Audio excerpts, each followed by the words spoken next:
Hello everyone, welcome to What If Issei was abandoned by his family and had the Dragon of Evolution and copying Sacred Gear Part 2. Before we start, please go support Albro 13,000 for writing that awesome fanfic. This is the translated version I made. There will be some wrong he or she calling here because it's translated, so let me clear this. Issei is a male in this story. Chapter 6. Until you arrive, Issei said, Avenger sitting on a throne, in front of him a long tape, where Issei was, his gaze was lost, his light silver eyes, now lifeless black silver. It seems that you are doing very well with the Dragonfall. Avenger spoke again, smiling maliciously. Issei followed him, ignored. Avenger appeared next to him to look at him curiously. And how are you? His expression changes to a serious and almost cold one. Will you answer my question? What will you do now? Asked Avenger, looking into Issei's eyes. I don't know, the brown-haired boy replied, lowering his head. Avenger just looked at him with disappointment and brought his hand closer to him. So let me decide for you, said the white-haired man with his hand extended for a handshake. Issei was hesitating whether to do it or not, but he couldn't keep thinking about it when a sword flew past the side of his head and stabbed Avenger in the shoulder of his outstretched arm. After that, the white-haired man jumped back so that Issei was then wrapped in several small neon blue threads, which pulled him back. Don't even think about coming closer, Avenger, he said, putting Issei behind him and then creating two swords in each hand. Or else what? Ruler, you plan to prevent me from taking control of Issei. You and I already know what will happen if I don't do it, or if you don't do it. There is no turning back because of those hitches. Right now we are in sudden death, and the only way to avoid that, Issei points out, who was confused, is to kill him, Avenger said, and then created a sword in his hand that pointed at Issei. Making the sword also point at him. There must be another solution, said Ruler, slightly upset. If there was, they wouldn't be trying to kill him, Avenger replied behind the two, about to decapitate them. Rules reacted in time and blocked the golden-eyed man's thrusts, then he lowered his guard and the blue-eyed man hit him in the stomach, throwing him upwards and being received by a purple plasma attack. Sorry I'm late, Bomber said as he began to load another shot into his mouth, then launched it at Avenger, who had recovered. FCK'd, incomplete balance breaker, Avenger shouted as he was enveloped in red energy, which began to form a black armor with spikes and metallic wings, which ended in an orange color with a bit of yellow. The armor itself had the characteristics of a dragon and gave off an aura of negative emotions. But the thrusters on his wings, he launched himself against Bombers, who compared to Dragon Albion, the dark dragon was 3 times bigger than them together, which made Avenger look like a simple ant trying to do some harm to a giant. But Issei and rules. The blue-eyed man took the brown-haired boy away from the place. He was carrying him like a sack of potatoes, but then Issei began to struggle to be released, kneeing Ruler in the face, which made him let go, and the cookie fall to the floor. Damn it. I was telling you to tell me what's going on, but you just run away like a coward, Issei said angrily. What happened was enough to make him forget his depression and what the Grimoire girl said about him. Okay, I'll tell you, just don't hit me again, Ruler said, wiping the blood from his nose. You better, Issei said seriously. Some of the veins on his body began to become visible and black, which worried Ruler. Well, starting, I am you, and the other one with yellow eyes is another you, and me. The 3 of us are the same people, but different personalities. This happened when you were around 12 years old. Our soul was divided into 3, but we were still connected in one, Ruler responded. So none of us are Issei? Asked a brown-haired boy, surprised and in shock. More or less, I who am called Ruler are blue, and the other one with yellow eyes, who you can call Avenger, are red. We are parts of your people. I represent the positive in you and Avenger the negative. You are Issei, or more or less, not being complete because me and Avenger are no longer part of you, Ruler responded, trying to sound calm. What do you mean by saying that we are in sudden death? Issei asked seriously. The curse that the first and original Dragon King put on all of us dragons. I will tell you that you are dying little by little, painfully and slowly, the white-haired man replied. And then why do I have to die to live? Issei asked, looking at the floor. Issei, what Avenger wants is to take complete control of our soul. He couldn't consume me, because our soul fragments are equal and opposite, and in order to absorb me, he has to absorb you, killing you in the process, since your soul fragment is as small and weak as us, and then he will go for me. You are weak right now. If you take control again, you will only return to reality and suffer from the curse, apart from the fact that the curse only affects you, and if you die, it wouldn't affect us, Rules responded, lowering his head, feeling helpless. Why is he doing this? Issei asked, looking up. Ruler did the same and looked into Issei's eyes. Dark gray lifeless and blue almost lifeless were interested in each other, seeing what each one lived, being the same as the other, but from different angles. He wants to be happy, Issei. He is the part of us that wants to live in peace, wants a happy ending. but that the selfish people of the two worlds took away from him. I am the selfish desire to protect others and for them to have the happiness that Avenger wants for himself, which is why I cannot allow him to have control of the body, because if he does, he will kill every being that gets in his way to achieve it, regardless of whether they are good or bad, and I cannot allow that," said Ruler dejectedly and lowering his head again. "So if I take control of the body, we die. If Avenger takes it, several people will die, and what happens if you take it?" Issei asked Ruler. "You and Avenger die, although I see that you don't know what the Dragon Fall is," Ruler responded. "So, what is the Dragon Fall?" Issei asked seriously. Dragon Fall only happens when a dragon is rejected abruptly and without mercy, but it stops affecting when the person in love loses all the love he or she had for the one who rejected him or her, Ruler responded. "That doesn't make sense," Issei said in disbelief at what Ruler said. "That's what I'm getting at. What the curse does is alter the magical flow of the affected person and cause him to fall into a deep depression, which does not allow him to take control of his own power. So if he loses control, the user's magic and his power would begin to kill him slowly and painfully, becoming a kind of lethal poison for the affected person," Ruler responded without spirit. "Then take control of your body, since you are the only one who is not going to die from not feeling anything for the Grimoire," Issei said, returning to his lost look and the black veins becoming more pronounced and developing more. "No, I can't do that," I said Ruler, but Issei grabbed him by the clothes and lifted him up facing him. "Idiot, no matter what happens now, after all I will die. No, we will all die," Issei said angrily to the white-haired man, who was surprised by the brown-haired man's outburst. But Ruler spoke again, but he held Issei in his arms and jumped up, avoiding a blast of energy from Avenger. "Don't believe that," said the Avenger, but Bombris's tail crushed him. "Are you okay?" Bombris asked worriedly. "No, I need help, he wants to kill himself," Ruler said with Issei in his arms, lifting him like a princess, but the brown-haired boy struggled. "Take care of your other self, I'll take care of my partner," said Bombris, taking Issei in the claws of his wings and then taking flight and leaving that area of the brown-haired boy's subconscious. "Well," turns looking at Avenger, "it's time to end this." Avenger said Ruler seriously, creating two swords. His eyes shined and from the left one blue and light blue fire began to generate. "Same here, blue balance breaker," said Avenger, the armor that had shine and began to change shape, now not only emitting negative emotions, but also negative feelings. "It is the first time and unfortunately the last that we will agree." Red balance breaker said Ruler, being enveloped by a light blue and white light, which when fading, showed a dark silver armor, with blue light blue lines and dragon characteristics, which emitted positive emotions and feelings. "What? Are you going to kill me? Or are you going to let us die?" Red asked, surrounded by a reddish aura. "It depends on what Bombris tells Issei," Blue responded, being enveloped by a blue aura. After that, both alter egos launched themselves against each other, both with weapons and clashing with each others, starting a battle that would decide who had control of the body and soul. But Issei and Bombris. "Issei, calm down now," said Bombris, trying to calm him down. The brown-haired boy told him what Ruler said to him, and from that moment on he was upset. "Should I calm down? What's the point of calming down? I'm going to die anyway." "Bombris, there's no point in calming down now," Issei said. Bombris got angry about it, so he grabbed his limbs with his 4 claws. "You won't die, at least not if you keep going like this," Bombris said, grabbing the brown-haired boy by his forearms and forelegs with his claws. "And what do you want me to do? I can't do anything now. I'm just a useless and pathetic being. Just look at my other two, they deserve more in body and soul than me. I've done nothing but cry for every time they knock him down. I get up, of course I do. But he kept falling into the same thing, over and over again, without any end. He starts to cry. I just want this to end," said Issei, starting to cry inconsolably. "Issei, you are not useless, look at everything you did by yourself. You fought against Razor and won. You created a new breathing technique with his postures, then with Copiado," Bombris said, but Issei interrupted him. "It was Ruler who defeated him, the others told me, white-haired, blue eyes, magic that emitted tranquility, and that hair of light blue, was Ruler. Besides, without you I am nobody, without you being in me, I would only continue being that boy who is pointed at and hit for no reason, feeling I wouldn't have met Kiba, met Saji again. Tsubaki, Momo, Elizabeth, my grandparents." Deisha, Issei with his head down, remembering all those who truly appreciate him, or was it just an illusion of his, believing that someone appreciates him? "Then you show that you are good for something, do not lower your head, keep it high and fight." Issei, fight to live and live to have tranquility, peace and happiness.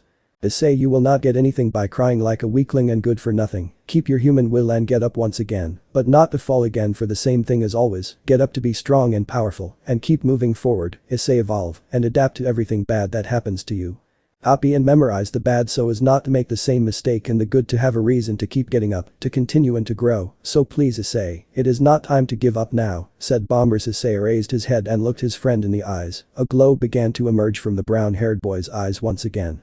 The brown-haired boy contemplated what Bomber said. He was like that for a while, until he realized that he was a complete idiot to give up so easily, so with his spirits high again, and with determination he spoke. "Yes, I will." The dragon releases him and Issei lands on the floor. "I plan to continue moving forward, evolving and adapting to complicated and easy situations, copying my memories so as not to forget the teachings, and I will learn from it. Thank you very much," said Issei. Bombers just smiled at that.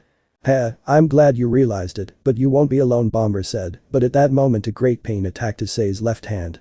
"That if I saw her I would see her magic circuits, almost all red, with a small purple and light blue part. We have to go help your other self," said Bombers, and then placed one of his claws on Issei's left hand, and then glowed purple. Once the light faded, it showed that Issei was wearing Bombers' sacred gear gauntlet again, and that a purple aura surrounded him. He could now feel how Bombers was surrounding him. "And this?" Issei asked, confused.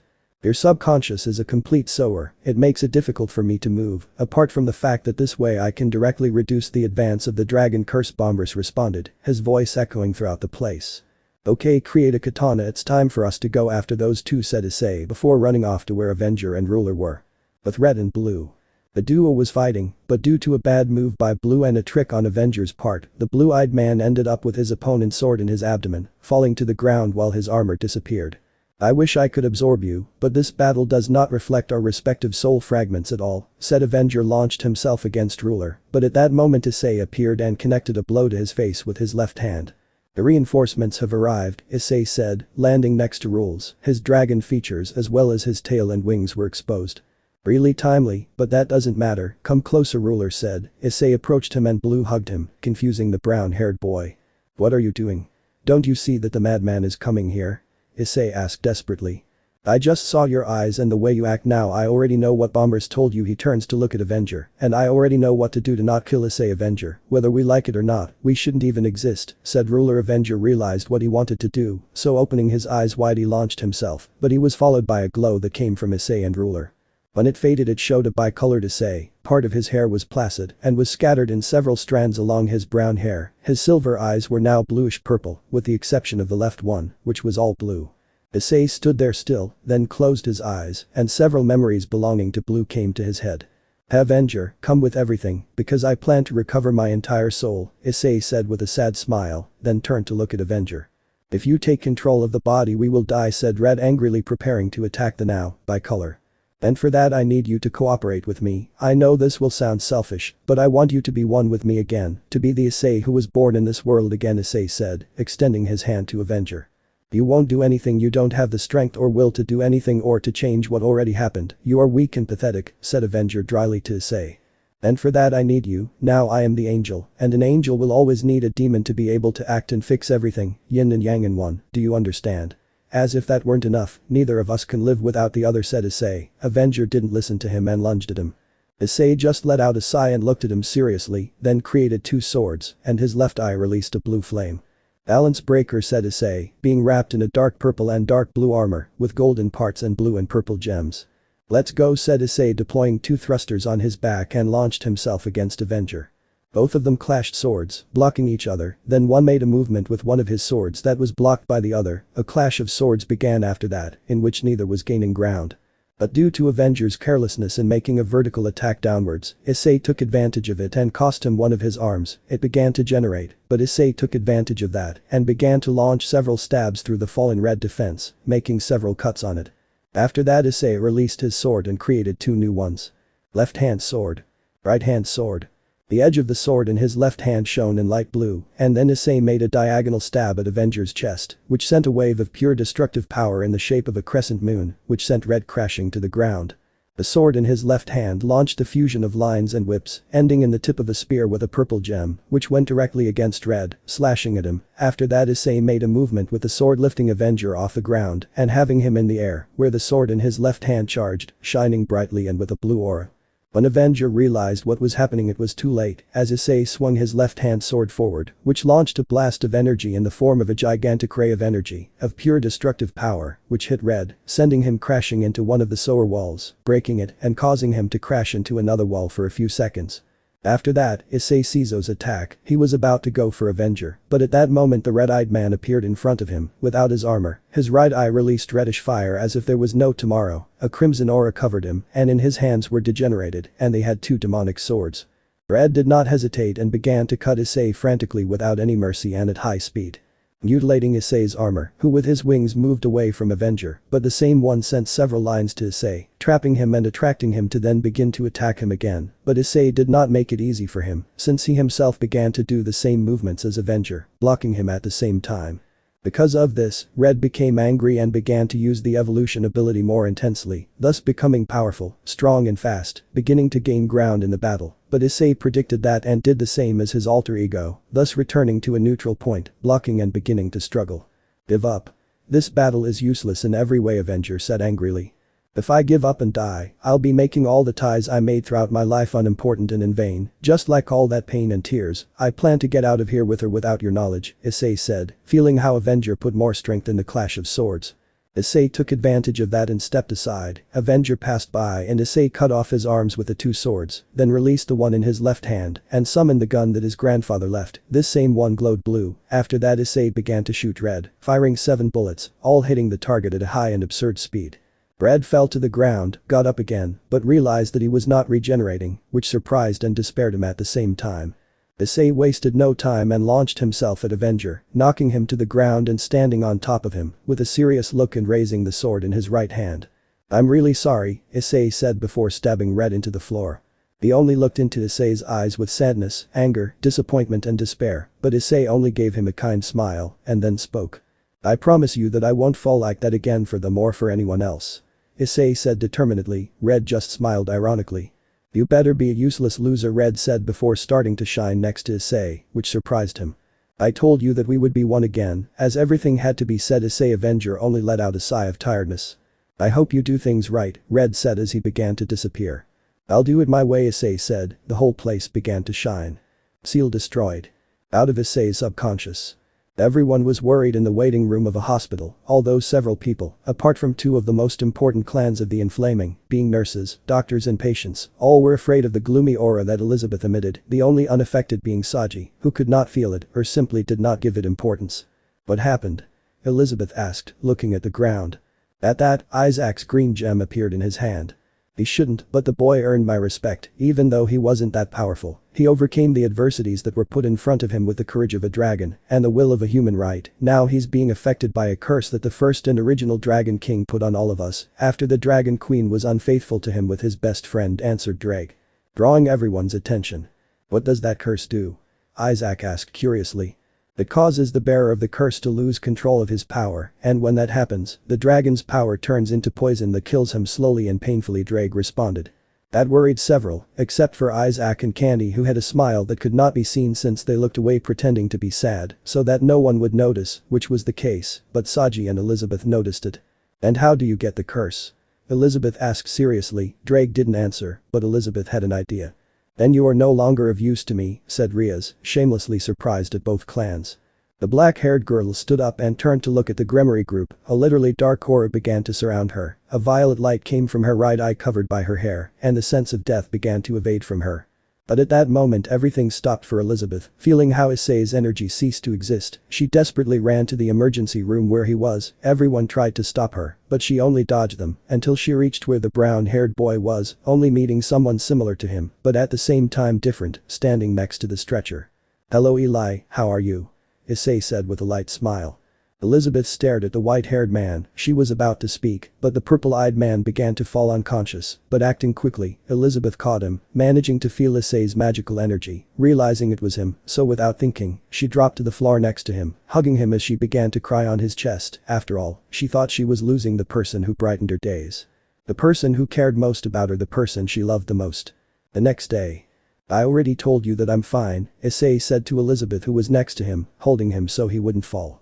They were leaving the hospital in the Citri territory. In front of them were Sona, Momo, Tsubaki, Kiba and Saji, waiting for the two of them, since Elizabeth asked to go alone for the now white-haired boy, which slightly annoyed Tsubaki and Momo, but in order not to cause problems they didn't say anything. "Not here," Saji said with a mocking smile. From Elizabeth's shadow a meso shot out and hit him in the face. "Since when did you know about the supernatural?" Issei asked, ignoring what Saji said. "Since when is your hair white and your eyes purple?" Elizabeth asked innocently. "Hey, don't change the subject," Issei said, somewhat irritated. "Neither do you," Elizabeth replied normally. "We need to talk about this," Sona said seriously, crossing her arms. "We will, but that later," Elizabeth and Issei said at the same time. "By the way, before I forgot, he threw a bag at her that contains some things. Give it to you later, and don't you dare open it. I want it to be a surprise," Issei said with a smile, which in a way distressed those present except Elizabeth for a strange reason. "Yes, I'll give it to him, Issei," she said, sounding doubtful about that. "Issei," said Saji with a lump in his throat, but the white-haired man just winked at him, which confused him. "Don't worry, by the way Kaichu, I would like to ask you a favor, and that is that I will need to miss a week of classes. Could you avoid there being any problem with that?" Issei said calmly. "There isn't, I'll take care of that matter later, for now you just worry about resting," Sona responded. "Okay, thanks," Issei said relieved. After that, everyone left the place, each going to their minor home. Elizabeth and Issei, who were at the top of a building, sitting on the edge of the roof. "When were you going to tell me that you were affiliated with the supernatural world?" Elizabeth asked the white-haired man. "I ask you the same," Issei replied cunningly. "I was going to tell you, but I never found the time or the words for it," Elizabeth replied, looking down. "Well, since I didn't know anything about you being in the supernatural world, I never wanted to tell you so I wouldn't want to get you involved or put you in danger," Issei responded, making Elizabeth see him. "Okay, now that I see it, it's my fault too, although I already knew you were in the supernatural," said Elizabeth blushing with embarrassment, "and it's also my fault for not deserting the thing about Urias, although you probably wouldn't have listened to me," thought the dark-haired girl with a slight tone of sadness. Issei was only touched by that, so he took her and hugged her warmly, making the black-haired girl blush more, and then patted her on the head a few times. "Okay, no problem with that," Issei said with a smile. The embarrassed black-haired girl suddenly hugged him without thinking, making Issei laugh lightly. "You have no problem with that, but I had to hold back your power when the seal was completely broken and your dragon ability was activated," said Bombers tired, Issei without uncle pity for his friend. "I'll reward you later," said Issei. "Okay," said Bombers, and then cut off communication with the white-haired man. "If we should get out of here, it's getting cold," Elizabeth said, shivering a little, although Issei didn't mind the cold since the passive effect of the adaptation skill was already taking effect. "Yes, you're right," Issei said, stopping hugging Elizabeth, then getting up and helping her up. Time after. Issei was walking through the forest heading to his grandparents' cabin. "Then we will never return to the Haidu mansion again," Bombra said in Issei's mind. "That's right, I'm fed up with them treating me however they want," Issei said irritated as he watched his grandparents' mackerel in the distance. "Heh, some in your place would say," Bombers Issei said smiled knowing what his friend was referring to.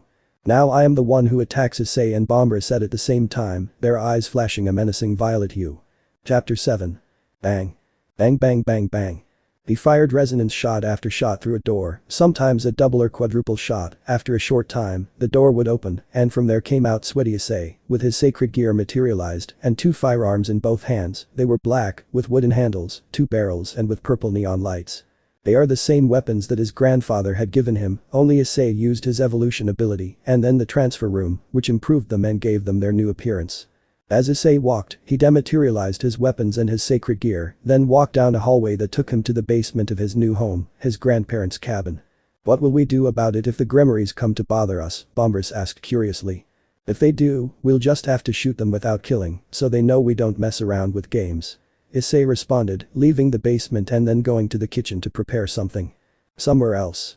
Sona had the bag in her hands, playing with it. She could feel the slight figures inside, which surprised her greatly and alarmed her a little, to identify what was inside the bag. So, letting out a sigh, he knocked on the door, waiting for a moment. He heard Ria's voice saying come in, so once he received permission, he entered the occult club office, meeting Ria's and her entourage. Ria's was at her desk signing some papers, while she looked jealously at Akeno who pampered Isaac. Next to her was Asia who was pouting and Kaneko who was also jealous although she didn't show it. Kani was in a seat alone, entertained with her phone. Sona frowned at this kind of impudence, but sighed to relax and walked towards Ria's with her face serious. "Hello Sona-chan, how are you?" Ria's greeted with a kind smile. Fine, laugh, but that doesn't matter, I have something that Issei wants to give you, Sona said, extending her hand with the bag to Riaz, drawing the attention of the others. Riaz took the bag and looked at it with disinterest, under the attentive gaze of everyone. Well? She asked, sounding curious about the inside of the ball. Riaz let out a sigh and loosened it to open it, turning it over would let out what was inside, horrified to see the 4 pieces of bloody Issei. Everyone was startled by that, even Isaac and Canny. At that, everyone saw how a note wrapped in a plastic bag also with blood, fell from the bag. Riaz saw her but didn't dare to take her, so Sona, creating 2 water whips, would take her and open her, so that she would fall silent, avoiding the water from touching her, surprising Riaz, since she never expected her friend to have such control over her natural element. After that Sona undid the whips and took the note, she read it, was surprised by what it said, and then handed it to Riaz with a small smile on her face, which was not noticed by anyone. Iridied took the note and began to read it out loud for the others to hear. Note. I hope you read this, Riaz-chan, to make one thing clear. Issei von Einsbernemia, I no longer intend to be your damned object and slave, here are my pawn pieces. I hope you don't come to claim something from me, since I already settled the accounts that I owed you for reviving me, they were already solved by beating Razor in the raiding game, so I don't owe you anything and you owe me. I hope there are no problems with either of the two in the future, as well as with Isaac Haidu and Canny Haidu. I don't want anyone from the Gremory clan to bother me, otherwise the consequences in the future will be very serious. And remember this, if anything ever happens, don't count on me. The message of the note was simple and easy, the face of horror and fear of laughter turned to one of hatred and rage, your servant deserted. This was not going to be forgiven in any way. But Issei. I feel like one more person joined the list of those who hate me without any sense or justification, Issei thought while listening to music and walking through the streets of the city of Kuo. He was wearing a white shirt with a long calf-length black coat which strangely had a hood, along with pants of the same color and black sneakers. He had his hands in his coat pockets, walking in the direction of a magical fountain known to him. As time went by, he would reach an abandoned church, right where he saved Asia from Rainer. Really, he didn't know whether to regret doing it or not, although that didn't matter to him. He entered the building and looked around until he noticed a blue-haired girl who was resting in one of the seats. You could tell she was praying. Is it just me or does this seem very hypocritical, Issei thought as he began to walk towards the girl. It is, but still don't blame her, it's clear that she was in the church since she was a child, and they never taught her almost anything about manners, common sense and other things, said Bombrus in Issei's mind, who closed his eyes and let out a sigh, drawing Zenovia's attention. You have a very reasonable point, Issei said calmly and somewhat bored, until he opened his eyes finding Durandal centimeters from his neck, which made him swallow. Who are you? And what do you want? Asked Zenovia seriously and with a cold look. Hey, relax, I'm Issei, said the white-haired man materializing his sacred gear, surprising the blue-haired woman. Issei. What happened to you? Asked Zenovia surprised by the change in appearance of the now white-haired man, lowering her sword, moving it away from Issei's neck.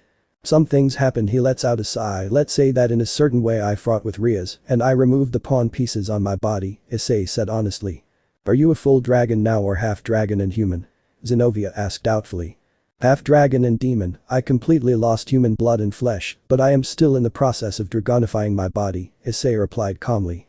I see. She pauses. And why are you here?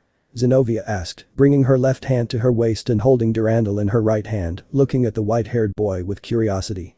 He shrugs. I came to see how you were, since, well, after what happened with Copiado, you disappeared just like that, Issei said, looking away a little, getting a better look at the place. I mean, do you care about me? Asked Zenovia looking at Issei with a mocking smile. Well, he thinks about it a little. Yes, I was worried about you, since I liked you, Issei responded with honesty and a small degree of innocence, blushing with embarrassment at the blue-haired girl. Feeling humiliated, she looked at Issei angrily, but noticed that the white-haired girl didn't notice anything, so she calmed down. Yeah, well, you see, I'm fine, said Zenovia, somewhat uncomfortable since she didn't know what to talk about with the white-haired man, until her stomach growled, embarrassing her. Do you want to go eat? I have a lot of free time, Issei said with a kind smile. Okay, let's go then, said the blue-haired girl. A spell in the form of a magic circle appeared at her feet and went up all over her body, changing her clothes. Are you going like that? Issei asked curiously, tilting his head. Yes, practically. My combat clothes attract a lot of attention, the blue-haired girl responded calmly. Okay then, let's go, Issei said, leaving the place, being followed by Zenovia. I'm after. The duo was eating at a burger joint, Zenobia was on her third meal, and once again she hadn't eaten anything, while Issei was on his eighth. Since his dragonification began he had changes in his personality, apart from obtaining certain physical characteristics. "And why were you looking for me?"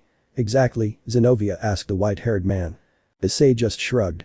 "I wanted to see how you were, because you were an exorcist, and if something happens to you, a war starts in these parts, and I don't want humans to die because of the whims of some idiots who think they are on top of the whole world," Issei said calmly. "I hope that's not directed at the angels," Zenobia said with a frown.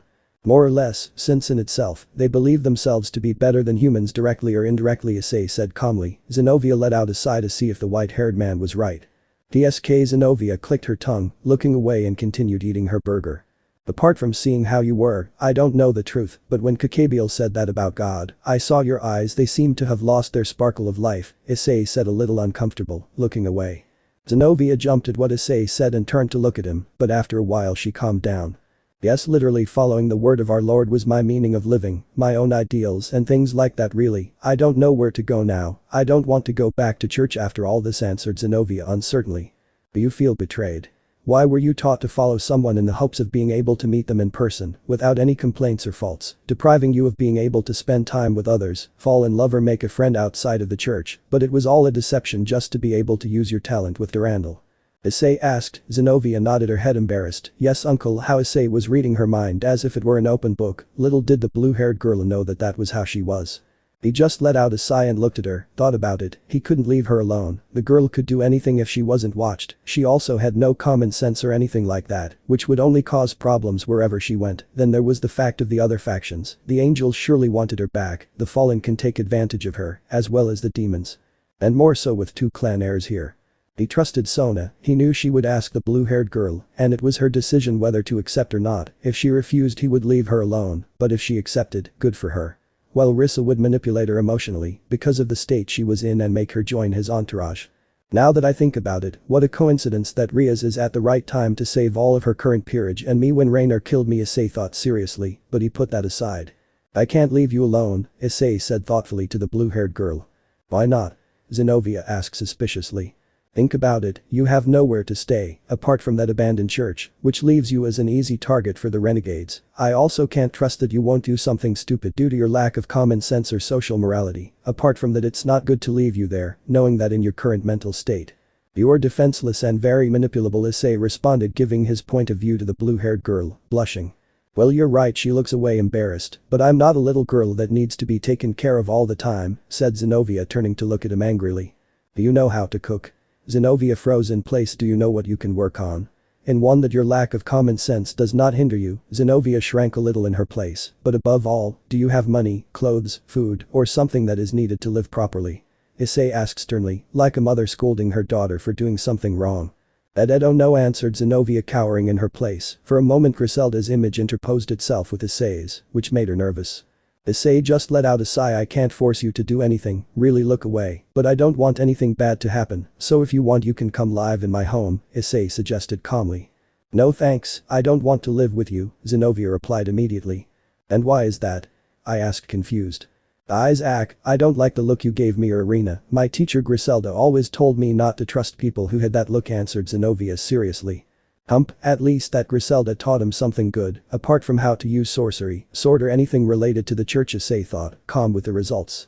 "At least they taught you that those people are not good," he lets out a sigh, "but keep in mind that you are wrong. I no longer live in the Haidu residence. I left that place," Issei responded calmly, and then took a glass of soda. Zenobia blinked in surprise at what the white-haired man said. "And why is that? Isn't family supposed to be together?" Zenobia asked confused. "They are not my family, they never were. Since the day I was born they have hated me senselessly, all because of a stupid superstition," Issei said annoyed. His eyes glowed neon purple, his teeth turned into fangs, and small electric rays began to generate in his body. "How is that?" Zenobia asked confused. Issei just let out a sigh to calm down and return to normal. "Nothing, it's nothing, anyway, I don't want to bother you with my problems and issues from the past and those things, but still, do you agree to live with me?" Issei asked, turning to look her in the eyes. The blue-haired girl didn't see any evil intention, nor an evil feeling or sensation, rather, a feeling of wanting to do a good deed. She was now grateful to have been born as a censor.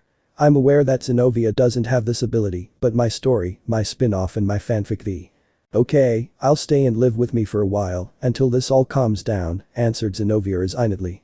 Issei just smiled a little. I doubt that will be fixed quickly, Issei said, without knowing that they will shut his mouth in the future. Zenobia only saw him with a poker face, which confused him. Time after. Wow, that's amazing, said Zenobia inside Issei's new home. Yes, it belonged to my grandparents, but according to some papers, Dawn is my heir. Issei informed. Calm down. Which room would be mine? The blue-haired girl asked curiously. The one that will be next to mine, come follow me, Issei replied. Going up the stairs, Zenobia followed him.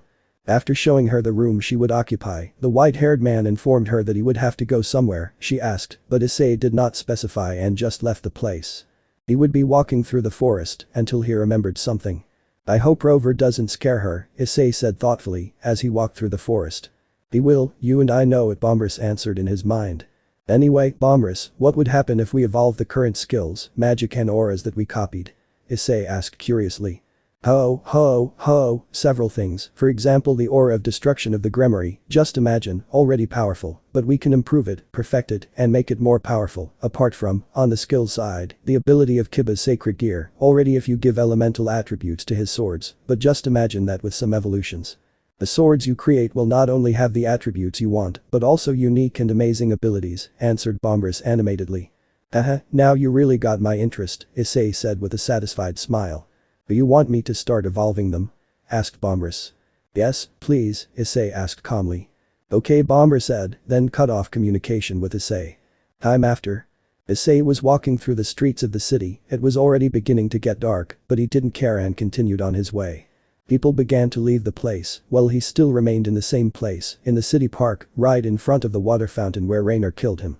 He saw the place and stood looking at where he had fallen. He looked at the sides and noticed that the water source could not be seen in the distance.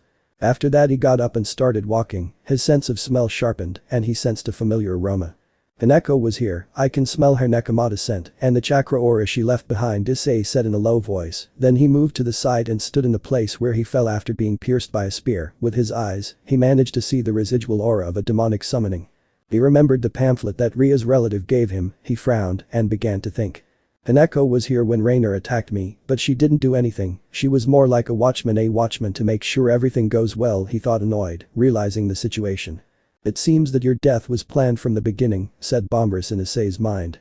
If that seems like it, Issei said thoughtfully and annoyed at the same time. He heard footsteps behind him and was surprised to see the thing that followed him. It seems I didn't manage to kill you, damn monster, Issei said with a small smile. Small flames of purple fire began to generate from the pupil of his eyes. The creature only roared and launched itself at Issei. The white-haired man only created two different swords with different attributes. Right-hand sword attribute. Lightning. Left-hand sword attribute. Fire. Issei just moved to the left, crouching and passing under the monster, costing it with his swords, from which they generated their respective elements on their blades. Paralyzing him, leaving him immobile with electricity and cutting him with the sword in his left hand, burning his own wounds, preventing him from regenerating.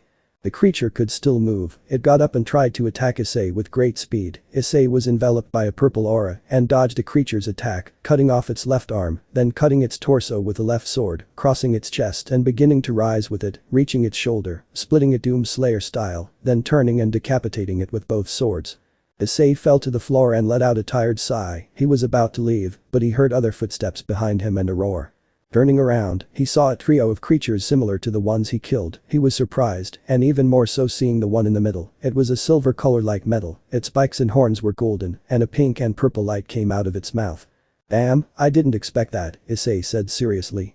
The creatures launched themselves against Issei. He just jumped and fell behind them. After that the two swords he had disappeared through spells in the form of magic circles, and in front of him, another spell appeared from where he took out a singular sword katana. Sword, Aoi Ken. Well, Aoi Ken, it's time to cut, Issei said with a serious and cold look while he was about to hold the sword. Pose. Bombers released a wave of power from Issei's body, creating a magical barrier, with the sky and surroundings colored red and blue. Once he held it correctly, an aura enveloped Issei, a lavender purple color. A purple trail came out of his eyes, bluish from the left eye and reddish from the right eye. After that he launched himself against the creatures. He managed to cut off the head of the one on the left with the first stab, then he went for the one in the middle, who turned out to be the strongest, but it disappeared from Issei's side and appeared above him, giving him a hammer blow, but Issei covered himself with his katana and landed on the floor on his feet. After that he jumps back, avoiding the attack of the monster on the right, cutting its arm in the process. After that he grabs one of its horns and pulls it, climbing on its head and then jumping up, causing the silver gold beast to hit him in the head, embedding the head of the hit monster into the ground. A very dense blue and white aura began to emerge from Issei's katana. After that he slashed forward, and a wave of pure destructive power in the shape of a crescent moon was launched against the monster, which caused a blue explosion that also released a flash of whitish blue light. What happened here? Sona asked, arriving at the place with her entourage. When everyone looked ahead they saw a crater where Issei was burning the bodies of the monsters. They broke the barrier that bombers put up, Issei said indifferently, propping up a part of one of the monsters and putting it in a purple fire. What happened here? Sona asked excitedly, seeing Issei sitting on the floor, doing what had already been said. These things attacked me, and I had no choice but to defend myself, Issei replied. What are you doing? Tsubaki asked, approaching him. It only burned the parts of the monsters that attacked me. These things regenerate, even seeing their wounds are still unclosed, Issei responded, raising another part of the body of one of them and throwing it into the purple fire. I don't know, but these things seem dead to me, said Saji, approaching. I thought the same, but they still regenerate from the smallest part, even separated from the brain or nervous system, Issei said, releasing the last part of the silver and gold monster. Is that all? Mito asked behind Issei. Yes, I had to modify the fire with a spell, but I succeeded and used it to burn the body. With that I already fulfilled my mission here, Issei said, shaking the dust from his clothes.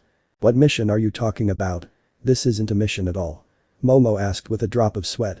No, Issei said before falling unconscious to the ground due to lack of blood, apart from the fact that suddenly several wounds opened on Issei's body. I got the joke. No wait, Issei. Saji shouted, hurrying to become Issei. Days after.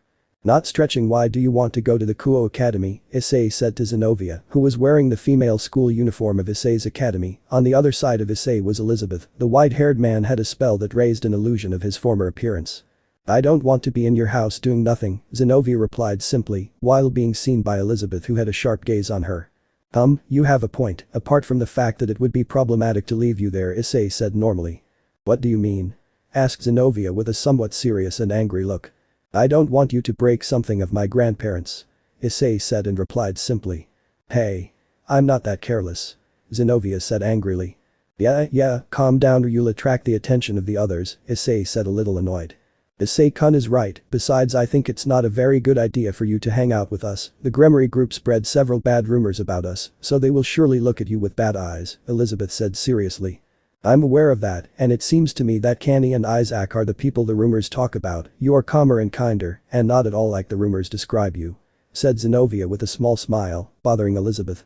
Well, I'll leave it to you, Eli-chan, and please, don't let anything bad happen, Issei said, patting Elizabeth and placing a veil on her forehead, then saying goodbye and leaving the place. Elizabeth blushed at that. Zenobia looked at her confused. Why are you blushing? Zenobia asked. Elizabeth just let out a heavy sigh. Damn, I have a lot of work ahead of me with you by my side, said Elizabeth, seeing an offended Zenobia. But Issei. He was walking through the halls of the academy, heading towards the student council. Once there he entered and dodged Isaac's punch. After that he materialized his Longinus gear. Boost said bombers from the gem, hitting Isaac in the jaw, disorienting him and knocking him to the ground, knocked out. Take it, UPT-0, Issei said with a slight arrogant smile. Bastard.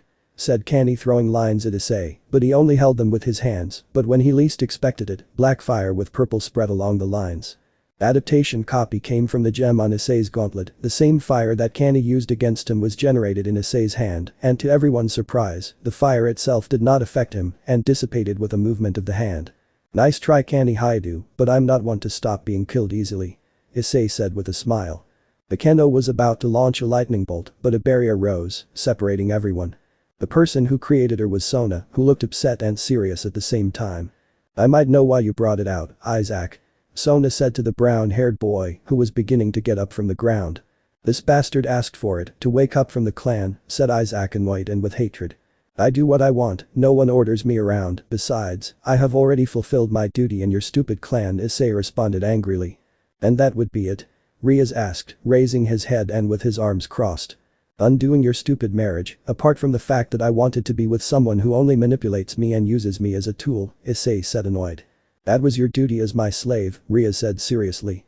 Yes, as if I had asked to be, as if I had decided to fight for you or something like that, Issei said, creating a spell, and from there he took out a black gem with purple and rigid energy swirling inside it.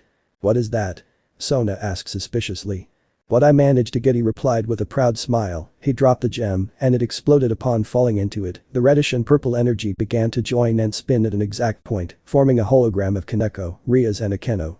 Well, Kaneko, your mission will be to watch over Issei on his date with the fall, make sure they are away from the other humans, and that the fall kills him, Ria's voice said. The original paled in horror at recognizing those words. Hi Ria's butchu, Kaneko's voice said, which tensed the aforementioned. Ara, but how will we make Issei-kun summon you, Rias? Akeno's voice asked with sadism and lust. The black-haired girl got nervous and began to sweat. I'll have my familiar give him a pamphlet of my modified clan, after that, when he dies, I'll be summoned and resurrect him as one of my pawn pieces, Ria's voice said with a smile. That's very clever, Ria said, Akeno covering her mouth with her left hand and with elegance. I know, said Rias with pride and puffing out his chest. You see, that's why I left your Grimoire clan, I can't be in a place where I'm considered a simple toy and tool.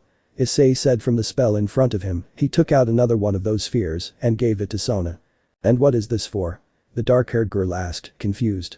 Just a backup, by the way, I have hundreds of those things, Issei said with an arrogant smile, and then left the place, leaving the three girls of the Grimoire clan nervous. Asia was in shock, Kenny and Isaac were upset, while Kiba was horrified and in shock. He couldn't believe what he heard and saw. And before I leave, I am aware that Urias was there at the right time to save all your pieces, and that it took you a while to get to them and save them from death. Issei said with a small smile and then left.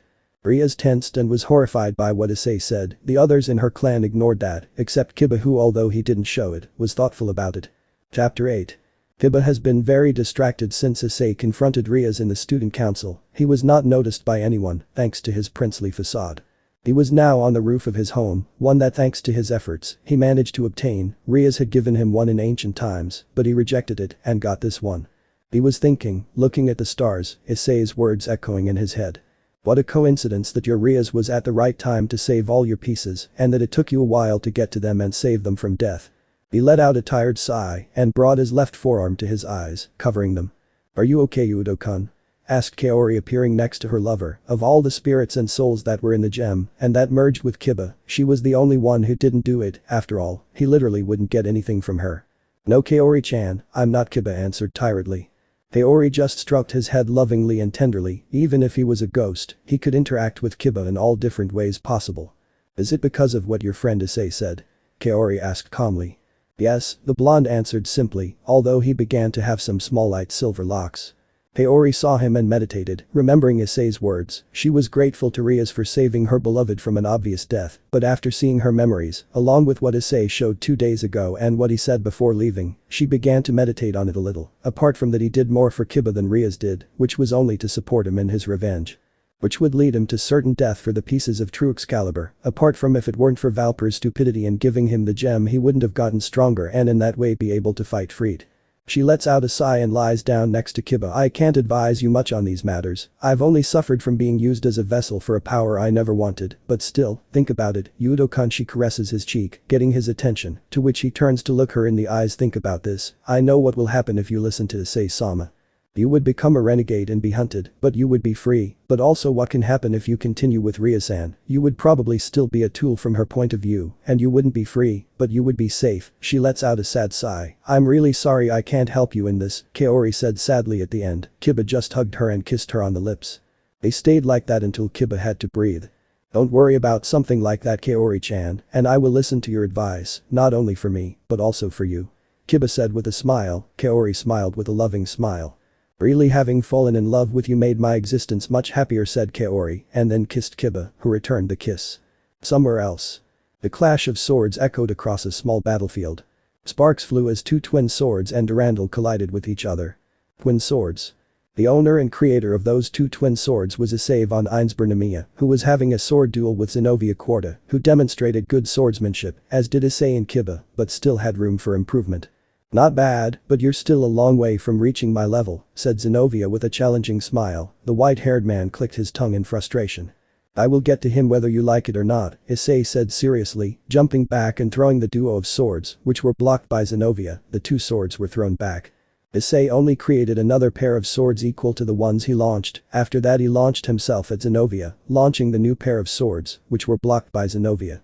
She didn't understand what he wanted to do, but the sound of something cutting through the air caught her attention. Through the corner of her eye she saw the first twin swords being thrown. She was surprised, so she quickly blocked them. Unfortunately that left a large opening in her defense, which Issei took advantage of and tried to cut it. Zenobia managed to stop him with great difficulty with Durandal and dodged the second twin swords thrown. What was that?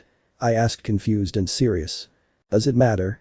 I asked, smiling. Zenobia heard the air being rattled again, now coming from behind her. She knew what it was, so, patterns of sea green lines formed on her legs, you could see them on her skin and on her battle suit, and then she jumped to a great height. I definitely owe Issei one for teaching me that, Zenobia thought with a smile. Issei alone caught the duo of swords, well the first duo of swords disappeared into magic circles. DSK, I didn't have to teach him how to activate his magic circuits, he said, annoyed. He jumped back and waited for Zenobia to fall, and so it was, since she fell a few meters from him. Is that all he has? Mama asked with a challenging smile. Issei just got angry.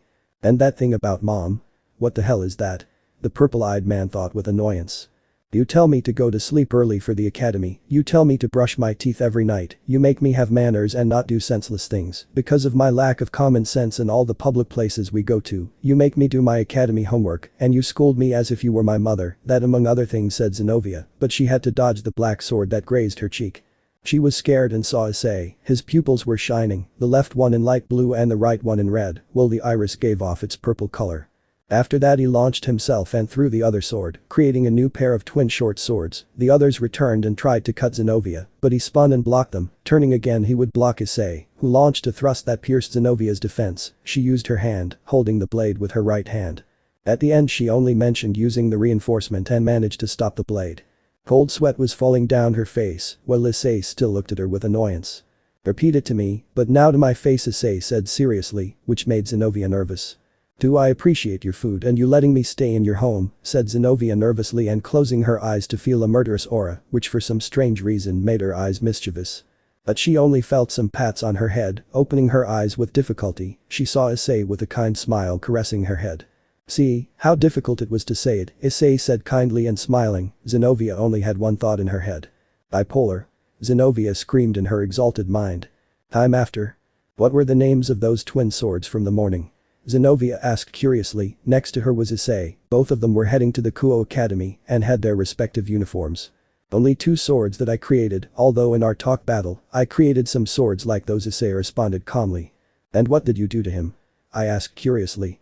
I stored them in a pocket dimension that I have, it's not a big deal, and before you ask why, unlike Kiba, who can undo the swords created by him, I can't. I copied the ability of his sacred gear, but its nature is different, Issei answered simply. I see, said Zenobia thoughtfully. Issei murmured, remembering something. What's wrong? Zenobia asked, curious and confused, feeling Issei's anxiety and fear with her senses. I don't know, but I feel like something will happen to Kiba, Issei said thoughtfully. It will be okay, I saw him fight against Freed, he really is powerful and strong, said Zenobia confidently. You have a point, but I still hope that what I gave it works, Issei said looking ahead and letting out a sigh. What did you give him? I asked curiously. The book I found, it consists of sacred gear of the Kiba type, and among them was his sacred gear, where it explained how it is used and what it works for, apart from other functions, but above all, Issei said, staying silent at the end. Above all, what? Zenobia asked. How to unleash the true potential of the sacred gear and the wielder through a chant that is a poem of the life of the wielder of the sacred gear. I hope you have it ready, lately I have felt that bad things are approaching, Issei said seriously. Hey, calm down, everything will be okay, said Zenobia with a smile. Yes, you're right, maybe I'm just a little paranoid, but whatever, let's hurry up, or we'll be late, Issei said walking a little faster, but for Zenobia it was as if he was about to run, which alarmed her a little, and she started to run, so that he wouldn't leave her behind. Time after. Damn, I'm late, Yudo thought as he ran down the street, looking very agitated. You should improve your performance, Yudo-kun, said Kaori next to Kiba. Unlike him, she was rubbing in the air. I know, Kaori, I know, Kiba said desperately, but they would stop suddenly. HHHHH. The person screamed in the distance. Kiba identified the scream as that of a woman. He stood still in place, thinking what to do, until he let out a sigh and ran to where the scream came from, now using his demonic speed. Shortly after, he arrived at the place where the scream came from. Once there, he was startled to see a large mountain of dismembered human corpses, surrounded by 3 renegade demons. The first had a humanoid shape, robust and large, almost reaching 4 meters, its entire body was armored by a dark purple exoskeleton. The next one was about a humanoid being, with legs similar to those of an animal, ending in 2 claws. It was large, reaching 6 meters, robust and full of a completely dark blue fur. Its arms were gigantic and almost as long as it was when standing. A long tail came out of its lower back. Its head was surrounded by an exoskull, similar to that of an insect, but with horns that simulated those of a goat, apart from having 4 holes on each side for vision. The other was a combination of snake and insect, with a large body, 19 meters long, 6 insect legs at the front, a head with 6 eyes, 3 on each side and 2 horns. Its exoskeleton was dark gray and orange. Bibba gulped as the 3 monsters turned to look at him, after a roar from each of them, and they launched themselves to kill him. He created a magic circle on the ground that raised a wall of swords. After that he created 2 swords from 2 magic circles and came out from behind his sword shield with the intention of attacking, but the one with dark blue fur grabbed him by the face and threw him to crash against a wall, causing him to bleed. But that didn't stop Udo, who got back up but now received a right hook to his side from the one with the purple exoskeleton, which sent him crashing into another wall. By that time Kiba had already realized that these things matched or surpassed him in speed, and if he became overconfident or distracted, it would be the end for him, so he got up and created a bunch of swords again, blocking the snake insect's attack. After that he created a sword of earth stone attribute and another of plant attribute. Nailing the earth stone attribute into the ground, he made spikes emerge from the ground that pierced the concrete, which tried to pierce the snake, but its exoskeleton didn't allow it. Growling because of that, it created a wall of earth and stone, which blocked the attack of the purple battleship. After that I jump back avoiding a hammer blow from the dark blue fur and jump up avoiding the insect snake slashes. After that, with the plant attribute sword, which he threw to the ground, sticking it into it, he made roots emerge that trapped the 3 monsters, but the battleship and the snake were easily freed, except for the one with the helmet-shaped skull. Biba took advantage of that and created an explosion attribute sword. He threw it and it entered one of the 8 holes that the monster had for vision. His head went back and he let out a cry of pain. After that the gems on the sword began to shine brightly. After that it was just a matter of waiting until boom. Biba supported himself on the ground and propelled himself forward, lightly flying upwards, reaching the other side of the room and generating another 2 swords. But when he least expected it, the armored creature reached him and gave him a left hook to the head, which threw him to the floor, causing him to roll and crash into a wall. Biba stood up, holding himself with his arms to keep from falling to the floor, but he couldn't do it when he spat out a large amount of blood and fell to the floor. He heard Kaori scream, asking him to get up, while at the same time he heard her cry for not being able to do anything to help her beloved. Biba's vision was blurry at that moment. Without a doubt these things surpassed Freed's brute force with Excalibur fusion by far, if not by thousands of times, since he could feel how they held back for each blow they gave him, but it seemed that now they were angry. The insect snake approached him, grabbing him with its tusks and throwing him into the air, and then giving him a tail whip, sending him crashing into a wall. Yeah, without a doubt they were punishing him, even though they shouldn't have, and the situation wasn't right. Biba smiled, realizing why they started torturing him, and that was because his partner, the monster with dark blue fur and a skull, was dead. The purple battleship grabbed him by the head and threw him against a wall, taking him away from Kaori. Biba opened his right eye after spitting blood and saw Kaori crying for him in the distance. That image hurt him, and that's why he tried to get up again, but only managed to fall on his back on the ground. Are you going to give up that easily? No, Kiba replied without thinking, trying to get up, but he couldn't do it either. Then get up, Oni-sama. I can't, Kiba said in pain, listening to the battleship's footsteps and the snake insects crawling approaching him. Then do it, Kiba, get up and fight. We know you can. Do it for us. By Kaori-chan. Biba began to gather the little will he had, supporting his arms on the ground and using force, he began to lift the upper part of his body. Come on, get up, because when we all became one, you recovered what you had lost because of the menstruation head. The pattern of lines appeared on his body, they were neon green. Biba got up from the ground, holding his left arm with his right, he looked up, his eyes were neon green and shone with intensity and the will to continue living, the will of a human with a desire to survive. I'm sorry you disgusting monsters, but I don't plan on dying today, and I don't plan on letting you leave here alive either. Kiba said seriously. The 2 creatures looked at him for a second, but they didn't see any threat.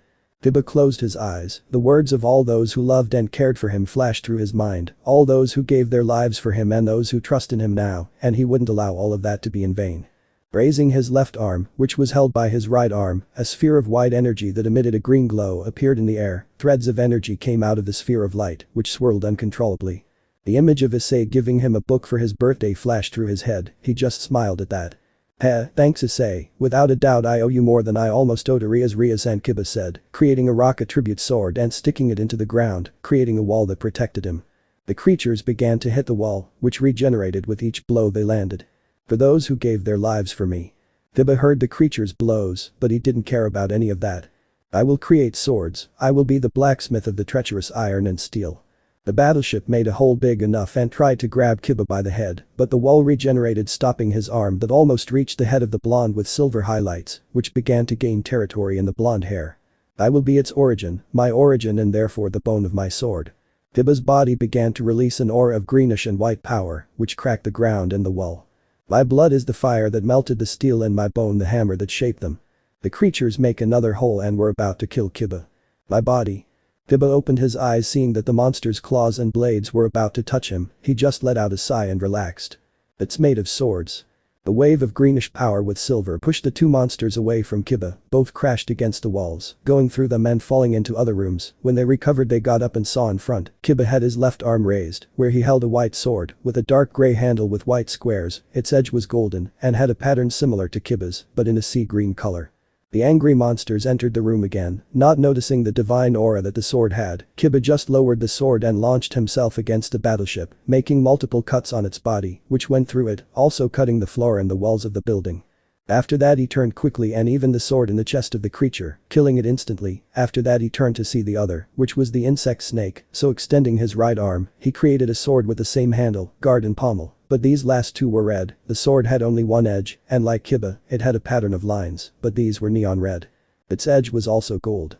The aura of the sword was a demonic pyre, equal to or surpassing that of the first and original demon that existed. Kiba launched himself against the remaining monster, which did the same, and to his surprise, Kiba spun around its entire body, at an absurd speed, until he reached the end of the tail, and he only had to wait a few seconds before the snake began to fall to pieces. Each one falling to the ground, and giving Kiba as the winner of the battle to the death. The last thing he saw was how several magic circles appeared in front of him, recognizing the one from the clan he belongs to, then the one from Citri and finally a purple one with the image of a dragon expressed in it. He just smiled at seeing it. You finally arrived my friend, late, but you arrived Kiba said falling backwards. Kaori caught him at the last moment. Time after. Issei and Asia could be seen healing Kiba, Asia with her sacred gear and Issei with the copied ability of Twilight healing Asia's sacred gear, which was more effective than Asia's. Apart from that, unlike her, he was transferring mana to his friend, since that was what he needed the most. Along with them the Gremory and Citri clan, they were all in the secret infirmary of the academy. Did you notice? Bombers asked. Yes, he consumed his own vitality due to the lack of mana, although he only consumed 16 years of life, Issei said thoughtfully. How dare you copy Asia's sacred gear ability?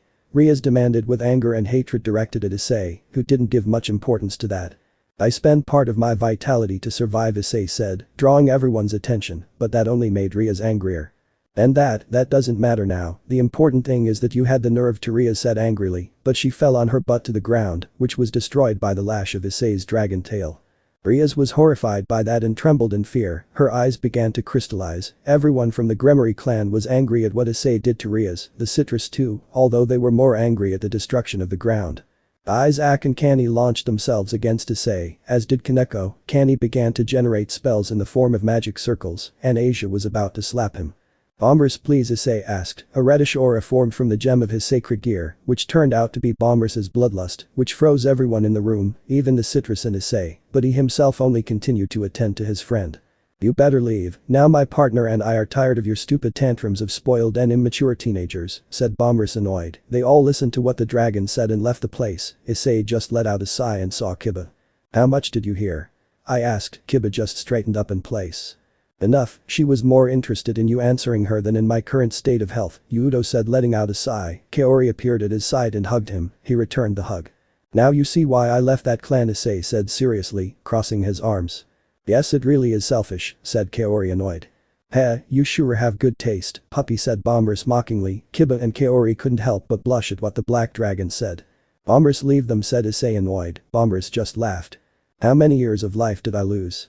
Kiba asked curiously. Of the more than 1,000,000 years of life that you have, you only lost about 16 baths of life, almost 17 Issei responded calmly. Kiba let out a sigh as did Kaori. What a relief, Kaori said happily, hugging Kiba tighter. If it is a relief, but now Kiba has to rest. He gets up from the village where he was. I have to go. Sona will be upset about what I did, Issei said, seeing the destroyed ground, then letting out a sigh and leaving the place. Yes, I owe you another one for giving me your hand, Kiba said, closing and opening his left hand. Kaori saw him and kissed him on the lips. They were like that for a while until they separated. Don't ever do that again, please. I don't want to lose you, Kaori said, shedding a few tears. Kiba just wiped her face and held her cheek in his hand. I promise you, I don't plan on ever going to hell, Kiba said, smiling. Then he kissed his beloved with love and affection. I love you, Udo-kun, said Kaori, smiling and shedding a few tears. And I love you, Kaori Kamado, Kiba said, smiling at his beloved. Chapter 9. How tired, Issei said, throwing himself on the bed, while the spell that hid his true appearance dissipated. Tiring day at the academy? A voice asked next to Issei, who jumped and turned his gaze, seeing Tiamat in chibi form, who was holding Rover against the ground with her tail. And when did you get here? Issei asked, surprised. Through the window, I pointed with a claw at the window, which was open and wind was coming in. Issei just let out a sigh, got up and closed it. And how did you get through the barrier? I asked, turning to look at her. What barrier? Tiamat asked. Issei blinked and closed his eyes, concentrating and managing to feel the magical barrier that surrounded the house, but he noticed that there was a gap the size of Tiamat. He let out a sigh and looked at her, while he crossed his arms. You are so strong that when you came you made a breach in it, Issei said, irritated. Tiamat was ashamed of that. Sorry, the Dragon Queen apologized. Issei let out a sigh. It doesn't matter, you didn't know, apart from that I was going to modify it later, Issei said calmly. Okay, Tiamat said, satisfied with the results. By the way, why didn't you come visit me or tell me that you no longer live in that castle? Tiamat asked, curious and somewhat angry. I've been really busy lately, but anyway, come on, I'll make something to eat. Do you want some? He asked. She nodded and followed him out of the room. It's better if I take my human form, don't you think? Said Tiamat, watching how Issei cooked. If you want, but it's better if you go to the living room. It would be very boring if you watched me cook, Issei said while taking a knife. If you say so, said Tiamat, coming out of the kitchen as she began to glow and her shape changed. Her dragon form changes into that of a beautiful woman, of proportions that would make all the women who saw her envious, and even more so since they were balanced between them, although she had certain characteristics of her dragon form, such as her pale blue hair that reaches her feet, but remains rubbing in the air without touching the ground, and her bluer eyes and some scales on her body. Apart from other details, she was evidently taller than Issei, although her clothes were very revealing, leaving almost nothing to the imagination. Without a doubt, she is worthy of being called a queen in human eyes, although some would say that she deserves the title of goddess more. She once in her human form began to walk into the living room. She was about to sit down, but her attention was caught by some books that were on a shelf, along with some photos. She went there and saw the photo frames, where Kiritsugu and Irizviel were, the day they got married, along with some photos where Issei appears with them, but she noted that he was very young, like 7 or 9 years old. Next to a book that said photo album. Issei, does it not matter if I take a book and read it? She asked the white-haired man in a normal voice. Although they were quite far away, she knew he would hear her. If there is no problem, Issei said calmly while cutting into a wooden board. Tiamat heard him with her dragon hearing and was satisfied with the result. Thank you, the Dragon Queen thanked her and took the photo album, then went to sit on the couch. Once there, she opened the album and saw the photos. These consisted of photos of Kiritsugu and Irizviel, at an age around 20 years old. She saw them still without knowing who they were, so she kept turning the pages, arriving at where a few years into the future, where they were with a baby, a girl, Tiamat supposed, with white hair and ruby eyes, similar to Irizviel. Although she had some characteristics of Kiritsugu. She blinked a little and admitted that the girl seemed cute and adorable to her. She continued turning page by page, turning out to be the transitions of how the girl was growing up and them getting older, but she came to the image of a little 8-year-old girl next to them. Tiamat found it familiar, but she didn't think much about it and continued turning pages. Until she came to one where there were pictures of a blonde girl with green eyes. The titles were Saber, which she interpreted as leaving Saber. After that, several pictures of a boy or girl. Surely a teenager, lived with the Emilia von Einsborn, although Kiritsugu and that person fought frequently. That was until she came to a photo that left the Dragoness speechless. The sword Excalibur of human legend, so this person is a servant and none other than King Arthur, thought Tiamat, surprised. After all, it's not every day that you see the image of one of the most recognized figures by dragons. After all, in that human ran the blood of the Red Emperor, Drake. As I understood, Drake's blood was used in Arturia, and I'm not referring to the one from DxD, but to the term of the red dragon that is called Drake in the legends, so I take advantage and use the Drake from DxD as the dragon whose blood was taken and given to Arturia, apart from saying that the legendary weapons that appeared will have two versions, the human legends and the supernatural legends. which will be different from their respective version of the legend, which is why there will be two identical weapons in the same world, like true Excalibur from DxD and Excalibur from the Fate version. With this said, let the story continue. After that he continued looking at the photos, watching how the 8-year-old brunette girl grew and became more familiar to him. Wait a second, this is Issei's mother. Tiamat thought, surprised and amazed to identify the girl. That meant that the white-haired woman and the black-haired man were Issei's adoptive grandparents. After all, they had no genetic relationship and were only the adoptive parents of the now Plywhite's mother. He continued to go through the photos until he reached one where Issei was 7 years old and was with his grandparents, and with them the hiatus, although Kiritsugu looked at Issei's father with hatred and anger, which made him laugh a little, although he was not the only one, since Arizvia looked with disapproval and a little annoyance at the now white-haired man's ex-mother. After that she continued looking at the photos, some really embarrassing ones of Issei, which made her laugh a little, but everything stopped when Issei turned 12 years old, and that was the last photo, him blowing out the candles, while his two grandparents and aunt, who in the photo was a woman and somewhat similar to Arizvia, hugged him lovingly. He looked like the happiest child in the world. But after that photo, all the other pages are blank. She was surprised, but had to leave her book in its place. When she heard Issei approaching the place, she left the photo album in its place and took a book of a police novel and sat back down in her place somewhat nervous. Sorry for the delay, Issei said as he entered the dining room with a tray that had a plate of sandwiches and a game jug with 2 glasses next to it. There's no drama about that, Issei said Tiamat with a kind smile. I'm glad about that, so here you go and thanks for waiting, Issei said, leaving the tray on the table and sitting on the armchair, a little away from Tiamat. The dragon took a sandwich and sniffed it before eating it. Instantly her eyes lit up and she let out a small moan of surprise, shuddering at the same time. After a while she took another bite of Issei's food, enjoying it with all her being. The next day. This is really awkward, Zenobia and Elizabeth said at the same time, looking at Issei with a spell that hides his true identity, simulating the appearance of the brown-haired man with grey eyes, Isaac and Canny. They both looked at Issei angrily, and the white-haired man looked at them with boredom, although he was alert if they did something against him. We could know, why are you here? Asked Canny, crossing her arms, highlighting her chest. Issei blinked a few times and looked at her. After that he let out a sigh and answered. Why do I pass by here? Although seeing them, they come shopping. It also seems that when I'm not the one who cooks, you Isaac, you need to fake your exploits, Issei said. Seeing how Isaac carried a bag that had cookies, sweets, and some cakes, it was evident that these were for the Gremory. HNMP, I wouldn't have to buy this thing if you hadn't run away from home, Isaac said, annoyed. Issei just shrugged his shoulders and started walking without any interest. I didn't see the point of continuing to be with useless people like you, Issei said without interest. Zenobia and Elizabeth began to follow him, standing by his side. What did you call us? Canny asked angrily. Useless, and if you aren't now, I'll make you so in the future, Issei said elegantly and arrogantly at the same time. That arrogance is the fakest thing I've ever seen in my life, thought Zenobia, feeling Issei's emotions with her sensor abilities, and these were the opposite of those shown by the white-haired man. After that, they and Issei began to walk to the academy, listening and ignoring the complaints of the hiatus brothers. But almost arriving at the place, a person would be waiting for them at the bridge crossing. So you are the Red Emperor, said a silver-haired girl. Her eyes were blue. She was wearing boots and a black dress with a zipper. She was wearing a blue jacket on top and fuchsia on the inside. She was also wearing a necklace. And could I know who you are, precious? Asked Isaac with a flirtatious smile. The faces of Issei and company went blank. For your information, fool, I am the White Esperates, bearer of Albion, Drake's eternal rival, Valeri said the silver-haired girl, annoyed and arrogantly.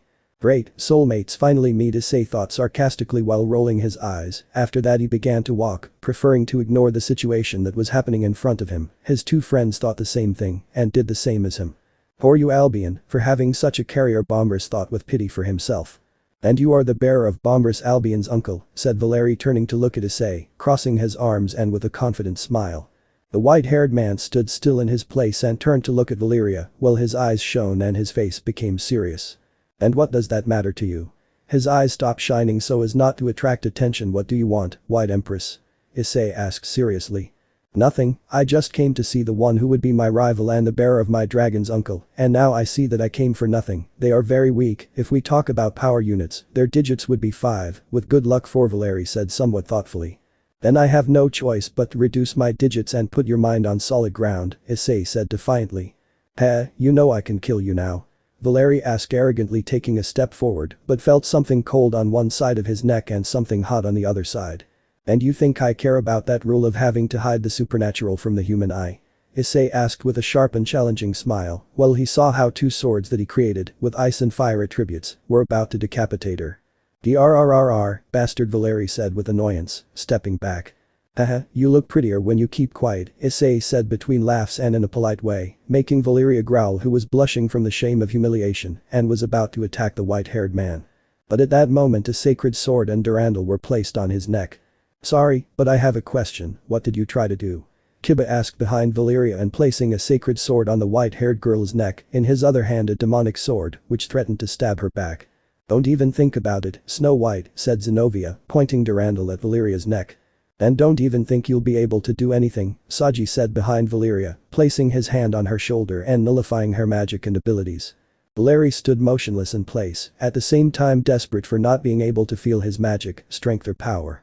"It seems the saying is true, a barking dog does not kill," said Zenobia mockingly. Valeri looked at her with hatred. He let out a sigh. "Let her go, we've already humiliated her enough, apart from the fact that we're running late," said Issei. The other three let out a sigh and let go of the albino. "Well, let's go," Elizabeth said as she began to walk. After that, she would be followed by her other friends, while Saji freed the albino from the effect of her ability. Time after. "What are you going to do?" "What?"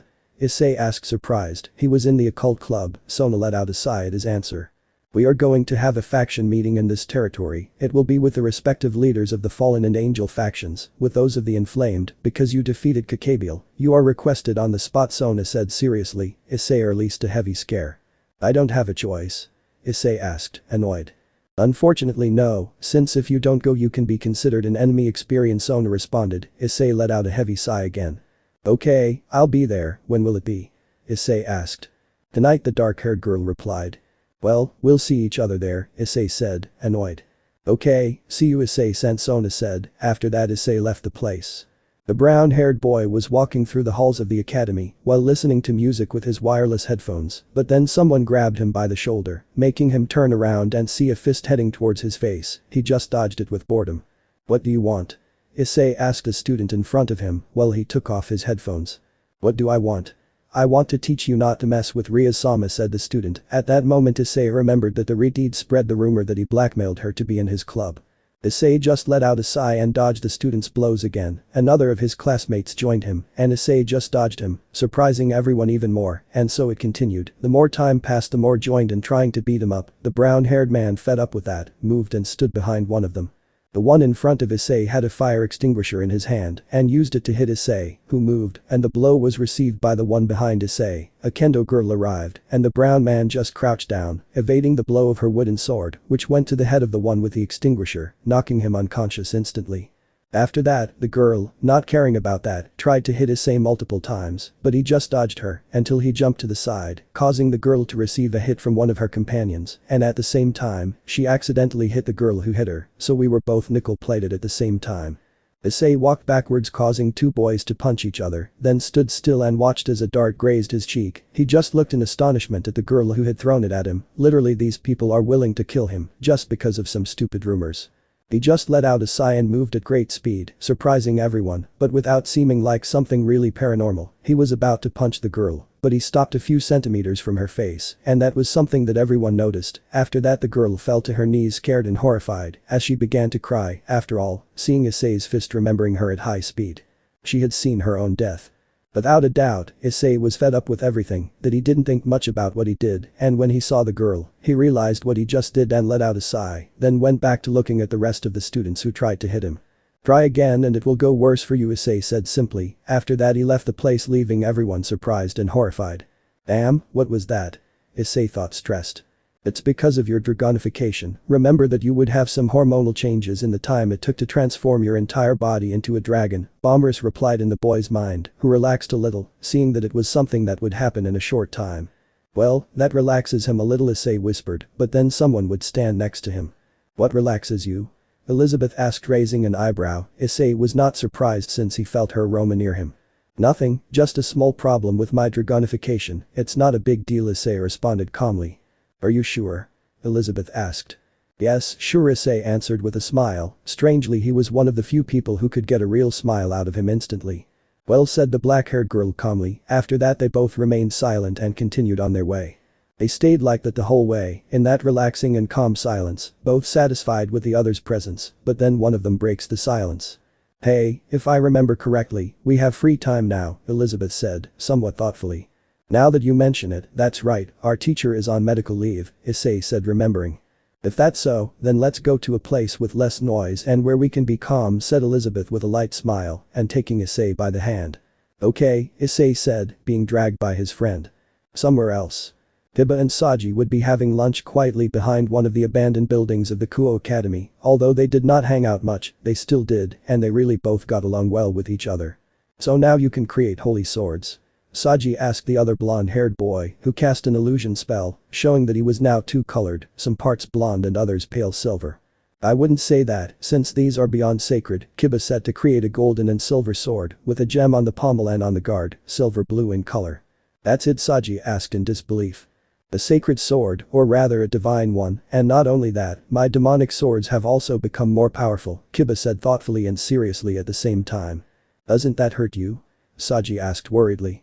"No, I've been creating them for a while and they haven't hurt me, but speaking of the subject, why doesn't it hurt you?"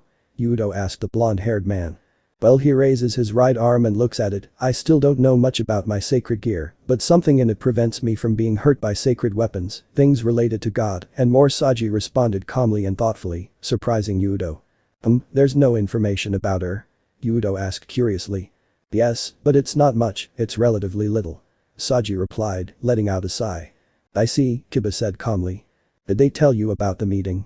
Saji asked, looking at his friend. "Yes, and I still don't know why, but I feel like it's going to be a total scandal," Kiba said, letting out a sigh.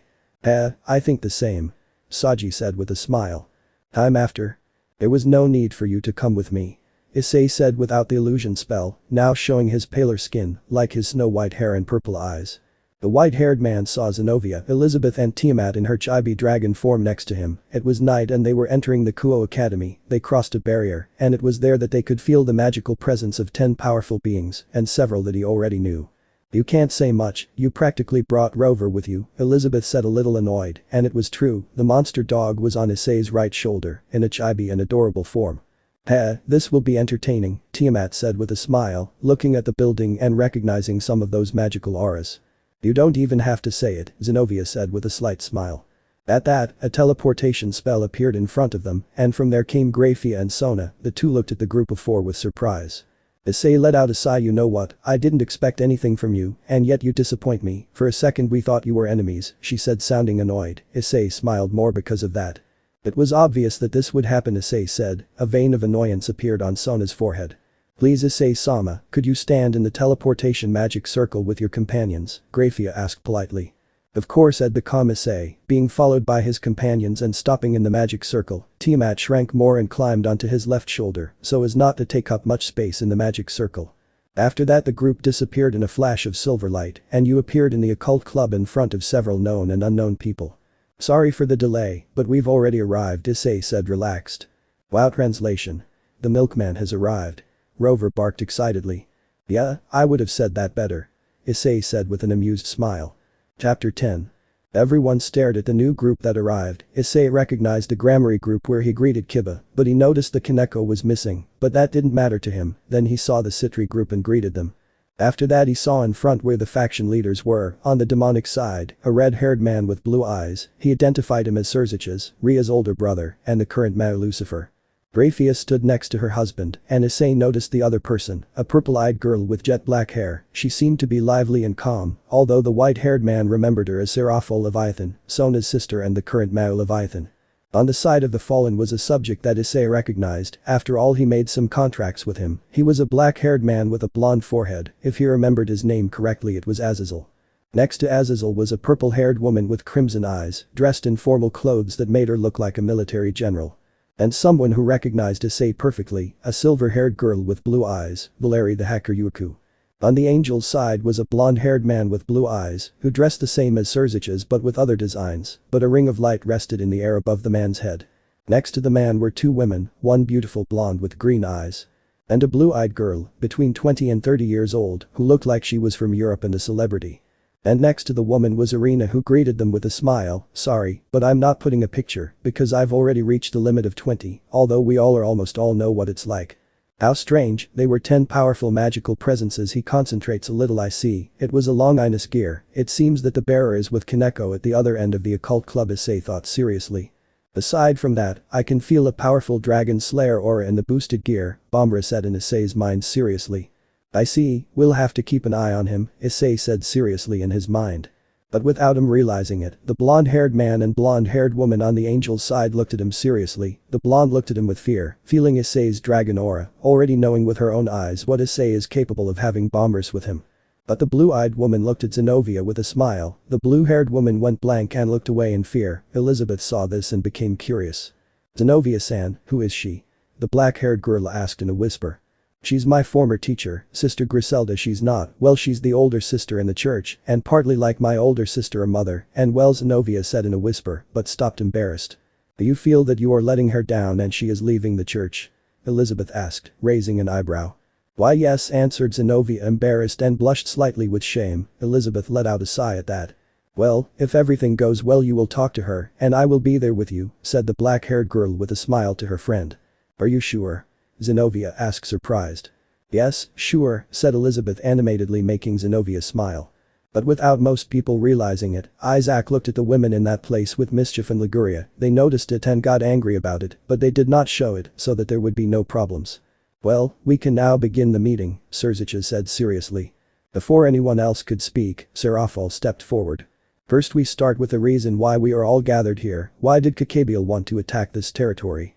The black-haired girl asked seriously. Azazel was going to speak, but Issei raised his hand to get attention. Yes, what do you want? Serafal said to the young man. Well, I want to report why Copiado attacked. From what I discovered while his plan was being carried out, was to kill Ria-san and Sona-san, thus starting a war between the Inflamingo and Grigori, and as Copiado knew, there would be humans killed by crossfire, therefore, the angels would intervene, and in that way a war would begin between the 3 biblical factions, Issei responded calmly. Thanks Issei-kun, besides I want to talk about something with you later, Serzichas began to say. The white-haired man nodded. After that Serzichas looked at Azazel. Did you know anything about it, Azazel? The red-haired man asked seriously. I knew about the fool's plan, but I did nothing with the confidence of knowing that his plans always get out of control, Azazel said calmly. The purple-haired girl and the albino girl at his side gave each other a facepalm for the carefree attitude of their leader. At the same time, the other leaders sighed, already knowing the personality and attitude of the fallen one for years, something that would be good to change in the opinion of many. But let's leave that topic aside. Now he is in the 7 circles of hell, and you can't get out for all eternity, so let's sign the peace treaty between factions, said Azazel. Before that, the Sekiryuite and the Hakuryuiku have to agree to this, Michael said with a smile at the two mentioned.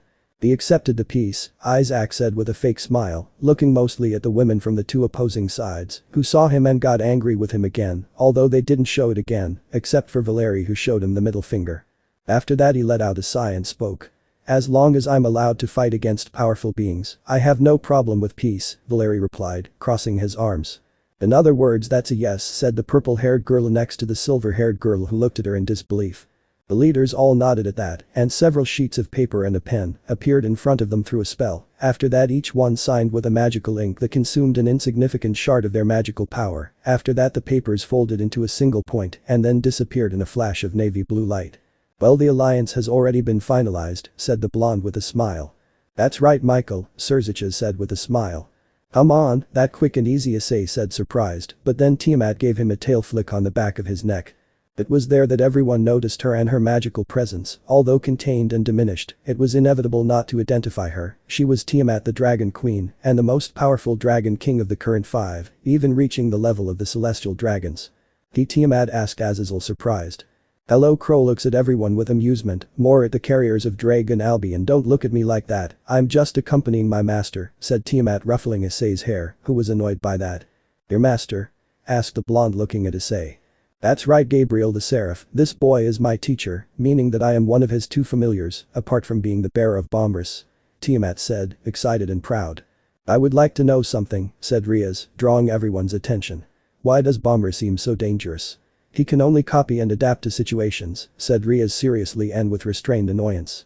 That is due to Bombras's other ability, Evolution, capable of making the bearer of this permanent more powerful and stronger, the more powerful his rival is, or the longer he has the fight, apart from improving and evolving the skills he has, and not only that, but also his copy ability is dangerous, because he can also copy the skills of any sacred gear, blessings and turn curses into skills.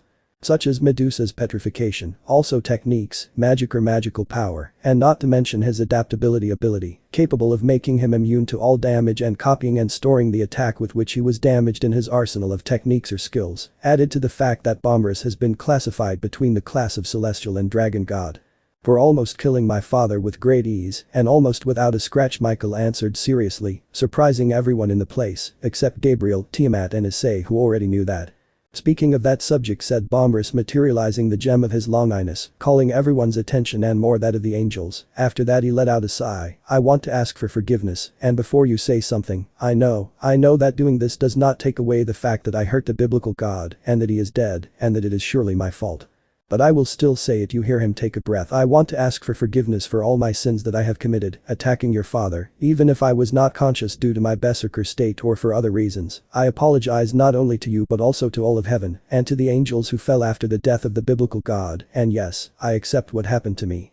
I accept that my soul will be removed from my body, and that my scales were used to create a bracelet that is now a gauntlet, and that my soul was a means of power for my wearers. If I offend, Issei, Bombras finished saying. Everything fell silent in the place.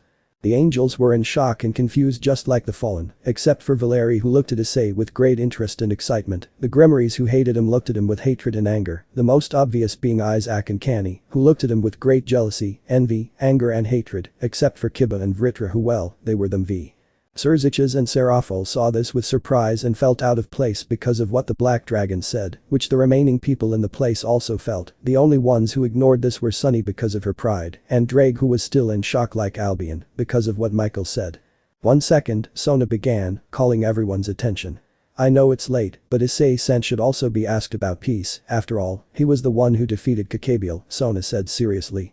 A little late, but whatever, and in response I say yes, I accept peace between the three factions, Issei said calmly.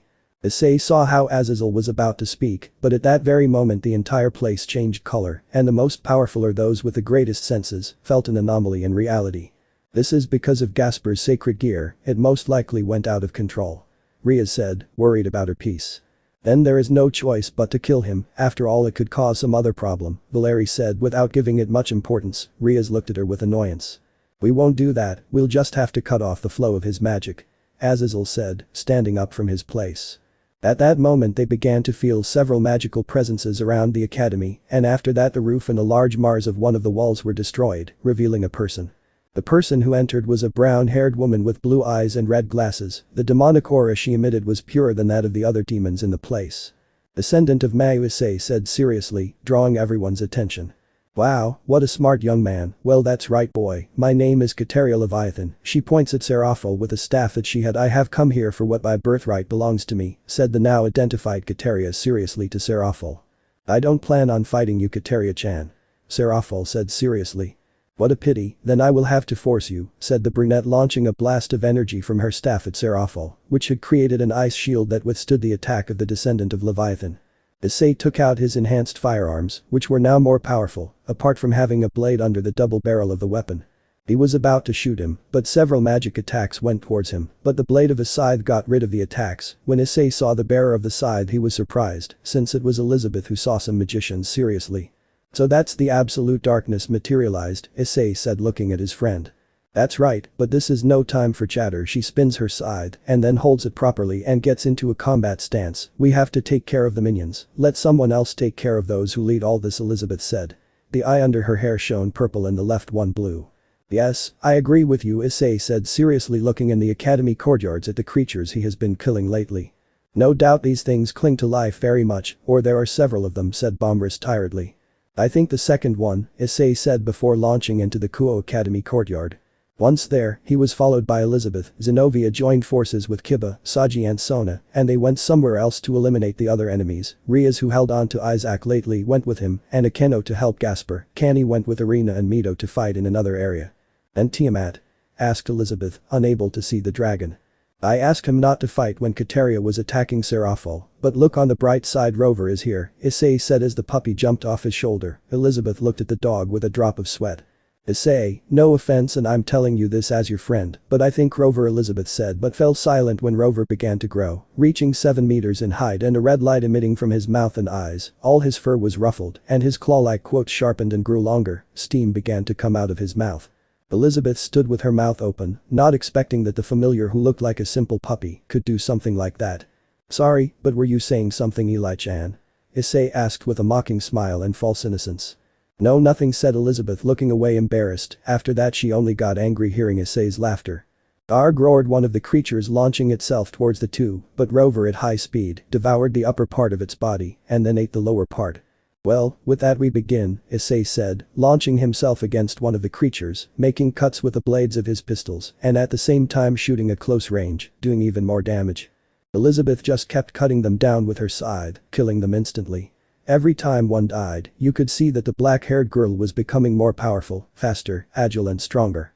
But one of the creatures, who had dragon wings, launched itself at a speed greater than that of Elizabeth, but she only cut off the arm with which it tried to attack her. After that she used her scythe as a hook and spun around the creature's neck, decapitating it and launching herself upwards, while in the air she would deposit 3 wizards. And then use one of their magic circles as support and go against other wizards, who launched magical attacks of different elements at her, but she only dodged them by jumping through each magic circle of the wizard she killed or blocking the attacks with her scythe. While she was doing that, Issei had already finished off 7 of the creatures, but at that very moment a new one arrived, larger than the previous ones. All its skin was covered in red scales, an orange glow came out of its mouth. Apart from that, it had 2 walls of dragon wings, the second ones being smaller than the ones above. You'll have to be the alpha, he smiles, showing that his canines were sharper. Let's see how strong you are, said Issei, and then fired a burst of bullets, but they only bounced off the creature's skin, which roared and went against the white-haired man, who activated the Excalibur ability quickly and dodged the monster's attack. After that he dematerialized his pistols and created 2 swords, then he launched himself against the creature, passing under its arm and trying to cut its arm, but he was barely able to scratch it. "VSK, I can't cut it," Issei said, annoyed. "This thing is mostly a dragon that also counts its scales. It tries to copy the boosted gears Dragon Slayer aura," Bombra said seriously. "Isn't that too far away for that?" Issei asked, blocking the monster's attack with his 2 swords, but was thrown back. Evolution transfer," said Bombras from the gem, which shone brightly. "What did you do?" Issei asked while his eyes released purple flames and his power increased. After that he blocked the creature's attacks and managed to make some scratches, but that didn't even affect the monster, which regenerated from the embers that came out of its wounds. "I evolved my copy ability, you can now copy the Dragon Slayer, but you have to completely materialize the sacred gear," Bombras responded from the gem. "Thanks for that," Issei said, jumping over the creature and completely materializing his gauntlet. "Copy extension," said Bombras from the gem, after that it shined in golden color. "Let's create," Issei said, extending his right arm and then activating his magic circuits. Issei had created a sword with a violet lavender edge and a black blade, with gold and silver metallic parts, having another blade where the guard is. It emitted the same Dragon Slayer aura as the boosted gear. After that Issei launched himself wrapped in a purple aura against the monster, giving it multiple cuts on its body in just 1 second. After that the creature fell to the ground in pieces and without regenerating. After that Issei let out a sigh and saw how more of those creatures approached him. "Well, now I have something to beat them with more ease," Issei said with a defiant smile as he placed his sword on his right shoulder. But before he could launch an attack once, someone was thrown into the academy's courtyard. When Issei looked towards the place as well as the monsters, seeing Kateria badly injured, which slowly disappeared in particles of light, and Azazel in the air, with a golden and black armor with purple gems, his 10 wings spread out on the back of the equipment he had. Although what Issei noticed the most was the lack of Azazel's left arm. "So that's where you've been, Fafnir," Bombras thought to himself, feeling the dragon aura of the armor. "It seems they are retreating," Issei said without much importance, watching how the creatures were absorbed by magic circles. Once there, he approached the leaders and his friends and other people who were returning with the others, along with a boy he had just seen for the first time. Apart from that, he had just realized that everything had returned to normal and that the other people were no longer frozen in time. "What did I miss?" asked a white-haired man approaching them. Next to him a spell with geometric shapes appeared at his side and formed a portal where he kept the sword. After that the spell disappeared as well as the portal. Tiamat approached him. "Not much, after all, the raven did all the work, me and the others just sat and watched the fight," Tiamat said calmly, but then everyone heard a bang. They turned around to look and what they saw surprised most, seeing Valerie in her Hakuryuku armor balance breaker. Being in the place where Azazel was for a few moments, he was lying on the ground, badly wounded and with his armor destroyed. Come on, don't look at me like that, it was obvious, clear up everything, Valerie said, amused. So you are the traitor, Azazel said, standing up while the armor disappeared.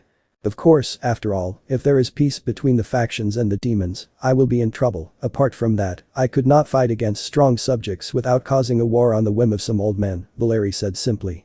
And the other reason? Because to be honest, it's clear that there are more. Issei said with a cold calm. Because of the euphoria I have at not having been born in the past, with the most powerful being in the world, the biblical God, dead, there really is no point in living in this era, but now that I know about you, points to Issei with excitement, you, the one who possesses the dragon that surely copied the divine aura, magic, techniques, skills and power of the biblical God. You will be the god of this world, and that only makes, Valerie said, but would be interrupted. Hacker, said Issei childishly. What? Valerie asked, confused. Cackle, pure cackle, is what I hear from a fight freak like you, and even more so remembering what happened earlier this morning, Issei said with an amused smile, knowing that Valerie was blushing in embarrassment under the helmet of her armor. You damn thing. Said the Hakuryuku, but then she received a blow to the side of the face, moving a few meters in the air. When he stabilized, he saw Isaac, who would be his rival, with his balance breaker activated and flying in the air thanks to his demonic wings. Sorry for shutting you up, but Isaac said arrogantly, but Valerie vented her anger and went sundier on the brown-haired boy, hitting him in the stomach and then holding his head and kneeing him. After that she grabbed him and went at full speed to crash him against him, raising dust to hit him against the ground. After that she emerged from the smokescreen, rising into the air. Divide, divide, divide, I saw Albion saying from the energy wings of the armor, stealing energy from Isaac, who was trying to get up with difficulty. Isaac. All the Grimoires shouted as they went to where their beloved was to help him. They tried to stop her, but no one succeeded, and don't even mention Issei, Saji, Elizabeth and Mito, who didn't try, and the idea of doing so didn't even cross their minds. Stupid bastard, you don't even have the slightest idea who I am, Valerie said angrily and arrogantly. You're just a damn hitch, I'll beat you and show you that I'm the rival you'll never be able to beat, said Isaac with rage and hatred towards the silver-haired girl. Hump, you are wrong about that, since there are things that make me only see you as garbage and not my rival. First, your personality that is clearly visible to who you really are. Surprisingly, the people of this academy and the generation of the inflaming demons are very stupid, not to notice it, marks two with his fingers. The next thing is that you are just an idiot who has nowhere to fall dead. Except for the ground you are standing on now, lists 3 with his fingers and smiles maliciously under his helmet, and the third is that I am the descendant of the one who betrayed the Alpha and who became the Omega. I am Valerie Lucifer, the descendant of the fallen angel Lucifer, the first and original demon king, said Valerie maliciously. From behind the wings of the divining 10 high-class demonic wings came out, showing that what she said was true. And now I'm ready for our fight, Issei Haidu, said Valerie excitedly. Issei just let out a small laugh with his eyes closed. After that he opened them, showing that his sclera was black and his pupils were sharp like those of a reptile. He looked at Valerie coldly and angrily, while purple electric flashes were present throughout his body. I would make you regret calling me Haidu, Issei said as he started walking. Valerie only got more excited, feeling Issei's power increasing, and only smiled more at knowing how to provoke him even more. Then come to me, Haidu, said Valerie euphorically. Chapter 11. Do we use it now? Bombras asked in the white-haired man's mind. No, I still want to see how powerful she is with what she most wants to fight, Issei said, and then activated the magic circuits on his right arm. After starting the creation of the sword, a golden glow illuminated the entire place, blinding everyone for a moment. When the glow faded, it showed the weapon that Issei was holding upside down. The divine aura of a god and dragon slayer was the only thing that could be felt from the sword, aside from the strange aura of tranquility and kindness it emitted. I present to you Rikurashi no Megami, let's see that they also take the 2, said Issei before launching himself at an absurd speed towards Valerie, who managed to dodge him with difficulty and then throwing a punch at the albino, but he covered himself with his sword and stepped back a few meters. After that, she launched herself at Valerie again, giving her a flurry of attacks, which the silver-haired girl blocked with magic circles or with the forearms of her armor, which when broken were repaired instantly. Valerie, seeing herself cornered, extended her arms forward and raised a wave of power that pushed Issei away from her. After that she began to divide the white-haired man's power, which he allowed, for a moment, until he used his sacred gear. Adaptation. Bombras' voice came from the gem. After that Valerie could no longer divide Issei's energy, which made her growl annoyed. After that Issei launched himself again against the albino, starting another round of exchanging blows. Valerie, you'll have to use it, said Albion in Valerie's mind. No, I haven't given my all yet, Valeri thought, annoyed, kicking Issei's stomach, who blocked it with his sword but couldn't block the punch that was aimed at his face, which made him almost drop the sword. After that, Valeri grabbed Issei's head and kneed him in it, causing the white-haired man to bleed, but he began to slowly regenerate, and without wasting time, Valeri grabbed him by the neck and slammed him against the ground, then threw him away and fired a blast of energy that sent Issei crashing into a wall. Most were worried about Issei, but he himself came out of the smoke at full speed, wrapped in a purple aura, going against Valeri and starting an exchange of attacks, where the other's attack collided with that of his rival, remaining in a middle point, but Issei connected a kick in the stomach to the silver-haired girl. And then launched a slash with his sword in the abdomen of being injured and sending her flying through the air. After that, he jumped and went directly against the albino, connecting a combo of blows between fists, kicks and sword thrusts, and then giving her a hammer blow with his back, which sent the silver-haired girl crashing against the ground and raising a curtain of smoke. The albino landed elegantly on the ground, but saw a blue glow coming from the smoke that Valeri's forced landing raised. He prepared himself, but an explosion of magical power that dissipated the smoke surprised him. Balance breaker, burst mode, Valeri shouted. The white parts of his armor became pure white, as well as the black parts that became darker, being able to absorb more light, and the golden parts to a light silver color. The gems of the armor were no longer visible, due to the intense blue light that emanated, which was also emitted by the entire armor. Let's see if you're on my level now, said Valeri, feeling his strength return and his wounds regenerate perfectly. After that, she launched herself at an absurd speed, hitting Issei in the stomach and throwing him against a wall. But in a burst of speed, she was already behind the white-haired man and then hit him, throwing him upwards. After that, the albino appeared above Issei, giving him a hammer blow and throwing him to crash against the ground, raising a curtain of smoke. After that, the silver-haired girl began to generate an energy sphere in her left hand. I hope you show resistance to this rival attack, Valeri said sadistically, and then threw the sphere of power where Issei was. Unlimited divide absolute, came Bomris's voice from the smoke. Valeri's attack was undone the instant those words were spoken. That surprised everyone. Don't be surprised, Hacker Yuku, I am a being that copies and evolves abilities, so don't be surprised that I have yours, and that it is better than the original, Issei said. Well, the smoke dissipated and showed Issei. His gauntlet shone brightly in a purple color. Apart from that, it began to slowly change its shape. Balance breaker, dark dragon, said Bomris. After that, a column of purple fire enveloped Issei before the eyes of everyone present, surprised and some incredulous. When the fire began to disappear, we found Issei equipped with armor similar to that of the Sekiryuite, although it had some obvious and aesthetic differences, including the color of the armor was black and the gems were purple. Valeri Lucifer, how about we level up?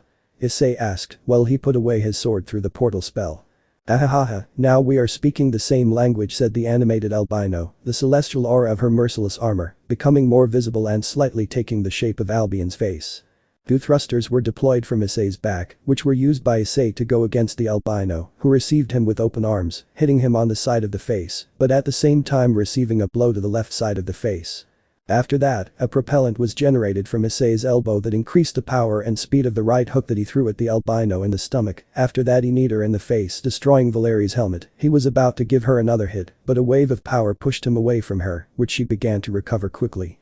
Not bad for a nobody, who without that sacred gear would be nothing, Valeri said mockingly, then reconstructed his armor and allowed his wounds to regenerate.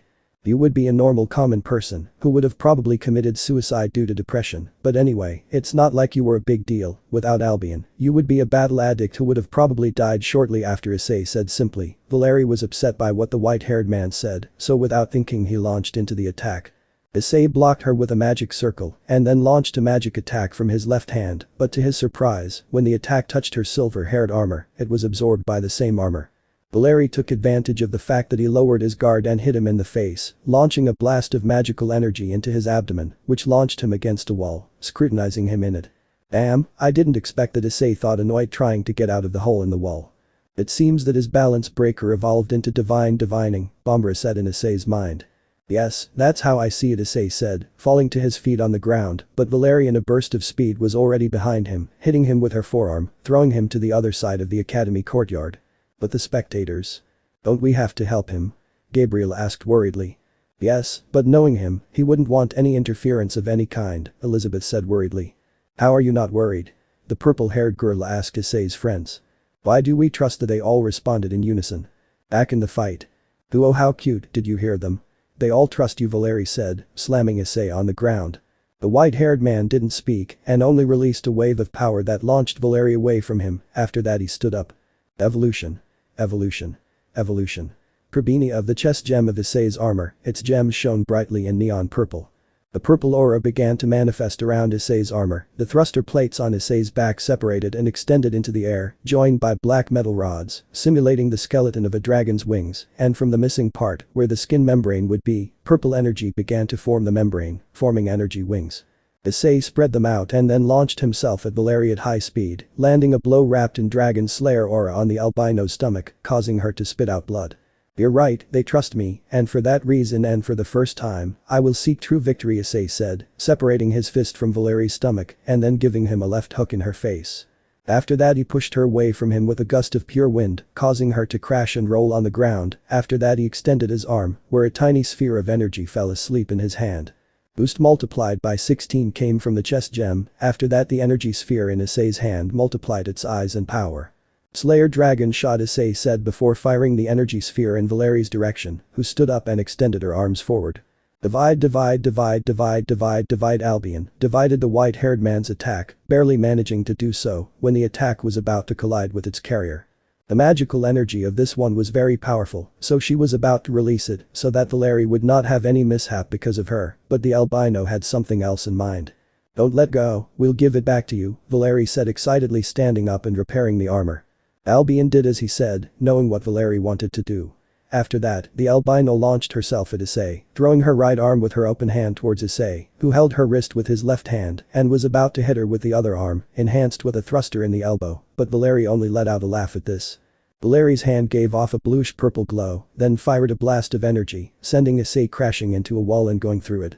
"Damn, that hurt," Issei said with his armor destroyed, bleeding from various parts of his body. "You almost died," Bomber said seriously. "I know it and it won't happen again," Issei said, concentrating energy in his body and causing his wounds to regenerate quickly. After that he got up and wrapped himself in purple fire. He rebuilt his armor, although he did not have his helmet. After doing that on the way back to the battlefield, which was the courtyard of the Kuo Academy, Valeri saw him walk towards her. She saw him with the condition that he did not launch himself against her, since he could no longer take his helmet. "Well, let's see if we can stand this," Issei said, raising his arm, releasing a wave of power that broke the ground where he was standing. A purple aura began to surround him, and his gaze turned serious, while his eyes shine. Valeri was about to make fun of him, thinking he was trying to scare her, but she was surprised to see in front of her how energy swords were beginning to form in the air. After that, Issei lowered his arm and all the swords were launched against Valeria, who began to block them with a magic circle, which did not last long, and the swords began to break it. Once that was done, the energy swords went against the albino, who remained still and allowed her armor to absorb the energy of these. But the armor itself, at the speed at which it absorbed the energy of the swords, could not store it all in a short time, so what remained of the swords, they hit the albino, injuring her. Valeri began to feel the sun and walked away, and Albion began to divide the magical power and magical energy of the swords, while the albino looked at the albino angrily. "Dark rain of swords," said Issei, and at those words, swords of purple energy appeared above Valeri. Purple rays manifested from the swords, going from one side to the other. Issei let out a small smile upon seeing this, while Valeri was surprised to feel magical energy above him, as was Albion, and without wasting time, Issei snapped his fingers, and the swords went at full speed against Valeri, crashing into her back and causing a large purple explosion. Issei let out a sigh after that attack. He was about to start walking to where the others were, but a column of light rose in the crater where Valeri was supposed to be defeated. After that Issei managed to see the silhouette of the albino's armor rise slowly. "What the hell is wrong with this woman?" Issei asked incredulously, watching as the pillar of light disappeared and Valeri was shown completely recovered. "It seems that it belongs to the percentage of reincarnated dragons with abilities," said Bombrus in Issei's mind, which generated its helmet. Slowly Valeri descended and landed on the ground and began to walk towards Issei slowly. Issei looked at her seriously and did the same. They both walked towards their rival. Their metallic footsteps resonated throughout the place. The gems of their armor and wings were what illuminated the place after the magic barrier around the academy fell due to the battle of the two half-dragons. Issei and Valeri passed in front of each other. The albino raised her left arm, which was held by the right one, and extended it. A magical attack began to be created by them. Issei was ready to divide his power, but the albino's armor faded, showing its true current state. The albino saw her, standing there badly wounded, wounds that slowly closed, dropping a large amount of blood. She was breathing heavily, but in her eyes, there was still a flame of will that prevented her from giving up to her fatigue and wounds. Without a doubt Issei would not have achieved that without the sacred aura or the Dragon Slayer aura.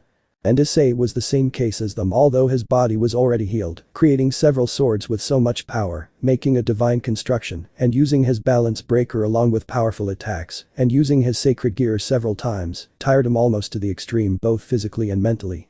They stood there, looking at each other, but unfortunately, the first person to be knocked out was Valerie, after launching her last attack, and seeing how Issei used that ability Unlimited Divide Absolute, evolved from Divide, but things didn't stay like that. After a few seconds Issei accompanied her, falling to the ground face down, while his armor faded from existence itself.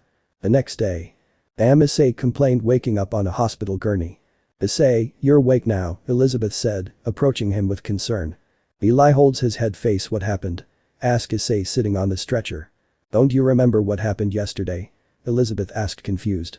Yes, I remember, I fought the fight addict and won, but then I was knocked unconscious. Issei said, annoyed. Well, after that a monkey yokai came and took Valerie away, after that we brought you to the hospital, Elizabeth replied. And the others?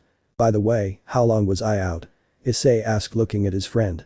You've been unconscious for over a day, it's already nighttime, and that's why the others aren't here, more than they let just one person be here, Elizabeth responded calmly and sat next to Issei. Are you okay? Issei asked, seeing that the black-haired girl looked at the ground, jealous to hear him. She just hugged him. It's nothing, and I don't want to donate with a maiden moon who cries for her chivalrous prince who is badly wounded, but well, I just worried a little bit, Elizabeth said. Issei hugged her and caressed her head. Sorry, if you're worried, Issei whispered to her. Elizabeth just closed her eyes and put her head in Issei's neck. I want an appointment, he replied simply. And you will have it when I am discharged, I promise, Eli said Issei with a smile, which was also made by the black-haired girl. You held back at first, didn't you? Elizabeth suddenly asked. Yeah, I wanted to see how powerful I was and sorry for doing it, but my dragon self was begging me to win. Issei said with a smile. Oh, what will I do with you? Elizabeth said, annoyed. We want to give me cuddles and love, Issei said, amused. Haha, with pleasure, Elizabeth said happily. Let me know in the comments below if you guys want the next part. Also check out my other video that has been shown and left. Thank you for watching. If you enjoyed this video, please like and share this video. And have a fantastic day. Bye.